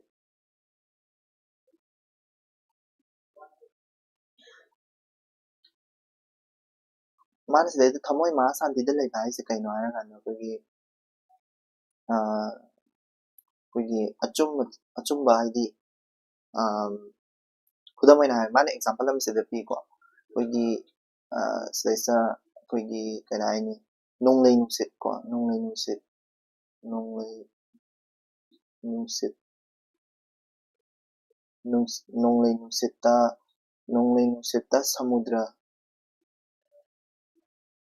ꯁꯃꯨꯗ꯭ꯔ ꯃꯊꯛ ꯍꯥꯏꯇꯥꯔꯦ ꯁꯃꯨꯗ꯭ꯔ ꯃꯊꯛꯁꯦ ꯀꯩꯗꯧꯋꯤ ꯁꯃꯨꯗ꯭ꯔ ꯃꯊꯛꯇꯗꯤ ꯑꯩꯈꯣꯏꯒꯤ ꯀꯩ ꯍꯥꯏꯅꯤ ꯅꯣꯡꯂꯩ ꯅꯨꯡꯁꯤꯠꯇ ꯁꯃꯨꯗ꯭ꯔ ꯃꯊꯛꯇꯗꯤ ꯑꯩꯈꯣꯏꯒꯤ ꯀꯩꯗꯧꯋꯦ ꯍꯥꯏꯔꯒ ꯑꯩꯈꯣꯏꯒꯤ ꯏꯊꯛ ꯏꯄꯣꯝ ꯍꯧꯋꯤꯗꯅꯀꯣ ꯏꯊꯛ ꯏꯄꯣꯝ ꯍꯧꯋꯦ ꯏꯊꯛ ꯍꯧꯕ ꯏꯊꯛ ꯍꯧꯋꯦ ꯑꯗꯨꯒ ꯃꯈꯥꯗꯗꯤ ꯁꯃꯨꯗ꯭ꯔ ꯂꯩꯔꯣꯜꯗꯗꯤ ꯀꯣ ꯏꯪꯅ ꯂꯩꯌꯦꯕ ꯂꯩꯇ꯭ꯔꯥ ꯏꯪꯅ ꯂꯩꯕ ꯀꯝꯄꯦꯔꯤꯖꯟ ꯇꯧꯔꯛꯏꯅꯤꯀꯣ ꯂꯩꯕ ꯁꯤꯁꯦ ꯀꯅꯥꯒ ꯀꯝꯄꯦꯔꯤꯖꯟ ꯇꯧꯔꯛꯀꯦ ꯍꯥꯏꯔ ꯀꯥꯟꯗꯀꯣ ꯁꯤ ꯅꯣꯡꯂꯩ ꯅꯨꯡꯁꯤꯠꯇ ꯁꯃꯨꯗ꯭ꯔ ꯃꯊꯛꯁꯤꯅ ꯑꯩꯈꯣꯏꯒꯤ ꯃꯄꯥꯟꯗꯅꯦꯕꯀꯣ ꯀꯣ ꯊꯃꯣꯏ ꯀꯣ ꯃꯄꯥꯟꯁꯤꯅꯦ ꯏꯊꯛ ꯊꯃꯣꯏ ꯍꯥꯏꯗꯤ ꯃꯄꯥꯟꯗꯗꯤ ꯏꯊꯛ ꯍꯧꯕꯀꯣ ꯁꯃꯨꯗ꯭ꯔ ꯂꯩꯔꯣꯜ ꯍꯥꯏꯗꯤ ꯃꯅꯨꯡꯗꯗꯤ ꯊꯃꯣꯏꯗꯗꯤ ꯍꯥꯏꯗꯤ ꯁꯤꯅ ꯊꯃꯣꯏꯅꯦ ꯒ꯭ꯌꯥꯟ ꯇꯥꯔꯕ ꯀꯣ ꯑꯗꯨꯒ ꯁꯤꯅ ꯃꯄꯥꯟꯅꯤꯀꯣ ꯏꯊꯛ ꯍꯧꯕ ꯃꯄꯥꯟꯗꯅ ꯏꯊꯛ ꯍꯧꯕ ꯃꯤꯅꯤꯡꯗꯤ ꯑꯩꯈꯣꯏꯗ ꯑꯋꯥ ꯑꯅꯥ ꯇꯥꯕꯗꯨꯅꯦ ꯑꯋꯥ ꯑꯅꯥ ꯇꯥꯕꯗꯣ ꯑꯋꯥ ꯑꯅꯥ ꯇꯥꯕꯗꯨꯅꯦ ꯑꯋꯥ ꯑꯅꯥ ꯇꯥꯕꯗꯨꯅꯦ ꯊꯃꯣꯏꯗꯗꯤ ꯁꯤ ꯏꯪꯅ ꯂꯩꯕ ꯍꯥꯏꯗꯤ ꯀꯩꯅꯣ ꯊꯃꯣꯏ ꯃꯄꯥꯟꯗꯗꯤ ꯑꯋꯥ ꯑꯅꯥ ꯇꯥꯔꯒꯁꯨ ꯊꯃꯣꯏꯗꯗꯤ ꯏꯪꯕ ꯍꯥꯏꯗꯤ ꯃꯍꯥ ꯁꯥꯟꯇꯤ ꯑꯣꯏꯕ ꯀꯣ ꯃꯄꯥꯟꯗ ꯂꯥꯟ ꯇꯧꯖꯁꯅꯨ ꯃꯅꯨꯡꯗꯗꯤ ꯏꯪꯅ ꯊꯃꯣꯏꯗ ꯁꯥꯟꯇꯤꯗ ꯂꯩꯔꯦ ꯀꯣ ꯋꯥꯈꯜ ꯃꯨꯟꯅ ꯈꯟꯕ ꯉꯝꯗꯣꯏꯅꯦꯕ ꯁꯨꯃꯥꯏꯅ ꯇꯧꯔꯗꯤ ꯑꯗꯨꯗꯨꯅ ꯃꯣꯏꯁꯦ ꯀꯔꯤ ꯑꯣꯏꯔꯛꯀꯅꯤ ꯍꯥꯏꯗꯤ ꯃꯣꯏꯒꯨꯝꯕ ꯇꯥꯏꯞ ꯑꯣꯐ ꯃꯤꯁꯦ ꯀꯔꯤ ꯑꯣꯏꯔꯛꯀꯅꯤ ꯍꯥꯏꯔ ꯀꯥꯟꯗ ꯑꯩꯈꯣꯏꯒꯤ ꯂꯨꯆꯤꯡꯕ ꯑꯣꯏꯔꯛꯀꯅꯤ ꯃꯣꯏꯁꯦ ꯂꯨꯆꯤꯡꯕ ꯅꯠꯇ꯭ꯔꯦ ꯍꯥꯏꯔꯒꯅ ꯑꯣꯖꯥꯒꯨꯝꯕ ꯑꯣꯏꯔꯛꯀꯅꯦꯕ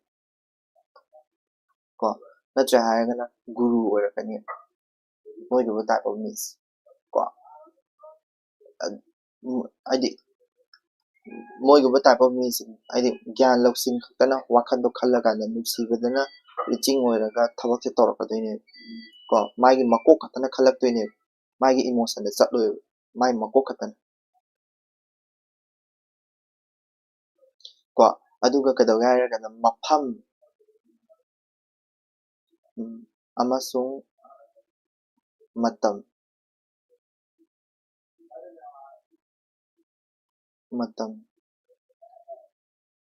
ꯕꯨ ꯀꯣ ꯖꯩ ꯇꯧꯒꯅꯤ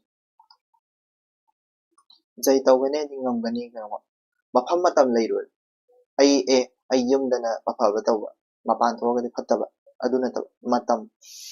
ꯀꯣ ꯃꯇꯝ ꯅꯥꯏꯗꯕ ꯍꯥꯏꯇꯥꯔꯦ ꯃꯐꯝ ꯂꯩꯇꯕ ꯃꯇꯝ ꯅꯥꯏꯗꯕ ꯃꯐꯝ ꯃꯇꯝ ꯅꯥꯏꯗꯕ ꯍꯥꯏꯇꯥꯔꯦ ꯑꯗꯨꯗꯨꯅꯤꯀꯣ ꯃꯥ ꯍꯥꯏꯅꯤꯡꯉꯤꯁꯦ ꯃꯐꯝ ꯃꯇꯝ ꯅꯥꯏꯗꯕ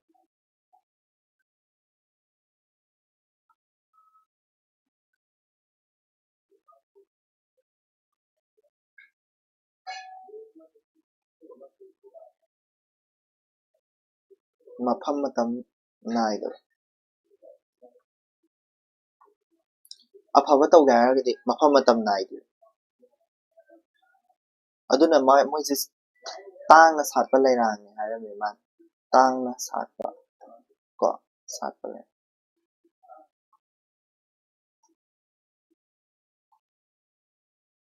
मोइसे तांगना साटपा ले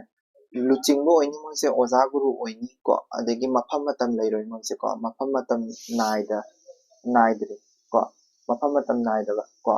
थबक से तौरकनी अफब थबक जेनि मा मफम मतम थिंदरोय थबक से दम तौरकनी अदुदुगा कदौगे हायरा कांदा करी ज्ञान लौसिंग तना थबक से तौबा हायतारे ज्ञान अमसुंग नुक्सिबा न इनसिनदुना तौबा थबक तौबा ज्ञान अमसुंग नुक्सिंग तना इनसिनदुना थबक तौबा हायतारे इमोशन द चतब थबक तौबा को संसार द लेरबसु संसार की ओइदब संसार की वखल खंदब को आय अतोपा जगत अमदा लेबा हायतारे को इमोशन द चतब को अदगी इंद्रियबु कंट्रोल तौबा को अदुदन को अचुम चतबा अचुम तौबा अदुदन अदुगा स्थिता प्रजना ओइबा हाबेदि आइगी इसाजिबु रिकॉग्नाइज तौसब इसागी सेल्फ पोटेंशियल खुदिमक से रिकॉग्नाइज तौसब सिजिबु खोइना मी ताइबा माना माना कंसिडर तरम मी अहुमदनी को माना सिदा अइना हाइजरिसे को सो याम चावबा वारेंग को सिदैदा लोसलगे या वाली को सी वारेंग से हयेंग वीडियो अनी गुंबा तौबीजरा खंगे ऐसे अदो सिदी या वारे सिदा लोसलगे कमिंग ता ग्रामर सुखरा ताकपीरो ओ यामा ओइतोंबम विशेषो ग्रामर से होई तालके ko grammar se ado grammar ki saruk se khara thengna talake ai ngamragadi khara thengna dum torake aduga kai haini hoi grammar tawdi torake ado ai si wareng se loraga sigi literature saruk sing loi losalakanda ariba torakige aduga ariba torakanda grammar do December mamanga December adai bau ai tawgena khanbane do December matungda taw la taragadi ai tawba ngamdoi mande ko adudana December mamang bauda yengsi ko grammar se tawba ngamakaga ngamaka do yengse aduga noina paaba hau taragadi dum khangdabado dum hangbiro ai thagatpa yaugre ko thagatkrabane baina kano answer numsar noi ino iraga dum aingona pisala aswai ko ai dum kano tawge check tawbige ko aduga khangdaba khotaba dum tana seba ai su dum thagale ne telegram da response kitang kitang pibiro adu taragadi ai su dum kano torake paminase ko paminase khanginase aduga hujik pahawdana di matung paaba itu ngamaroi ko aduna noisu pabiro aduduga answer kare ka do khara kano tawbiro edi sembiro aingonda su pibiro aduga check paminase ko adu taragadi aisu answer kai do ai grammar gi sarukidi ai loinama answer copy loin leiba aingonda ko every question kudimaki each and every previous year question kudimaki answer copy aingonda loi leiba ko do ai loina thadokpadi ai talleba ko aisu wana ijarini aduduna loin thadokpadi aisu talleba but kai haini kai haini aingonda kitang kanaba kra kano taw taragadi haidi aisu effort ama thadaraga iri adagi kanoda telegram da loina thagat pa aisu ai scan tawra thagat toin ko aduduna aisu awaba thabam di oidoine batawadabu noisu thagalo aisu thagalake so adumaina share tawna taragadi amasu nunga kaina dre tana ko adumaina tawse aduga sida losalage ngasigi ai mo trainers thank you so much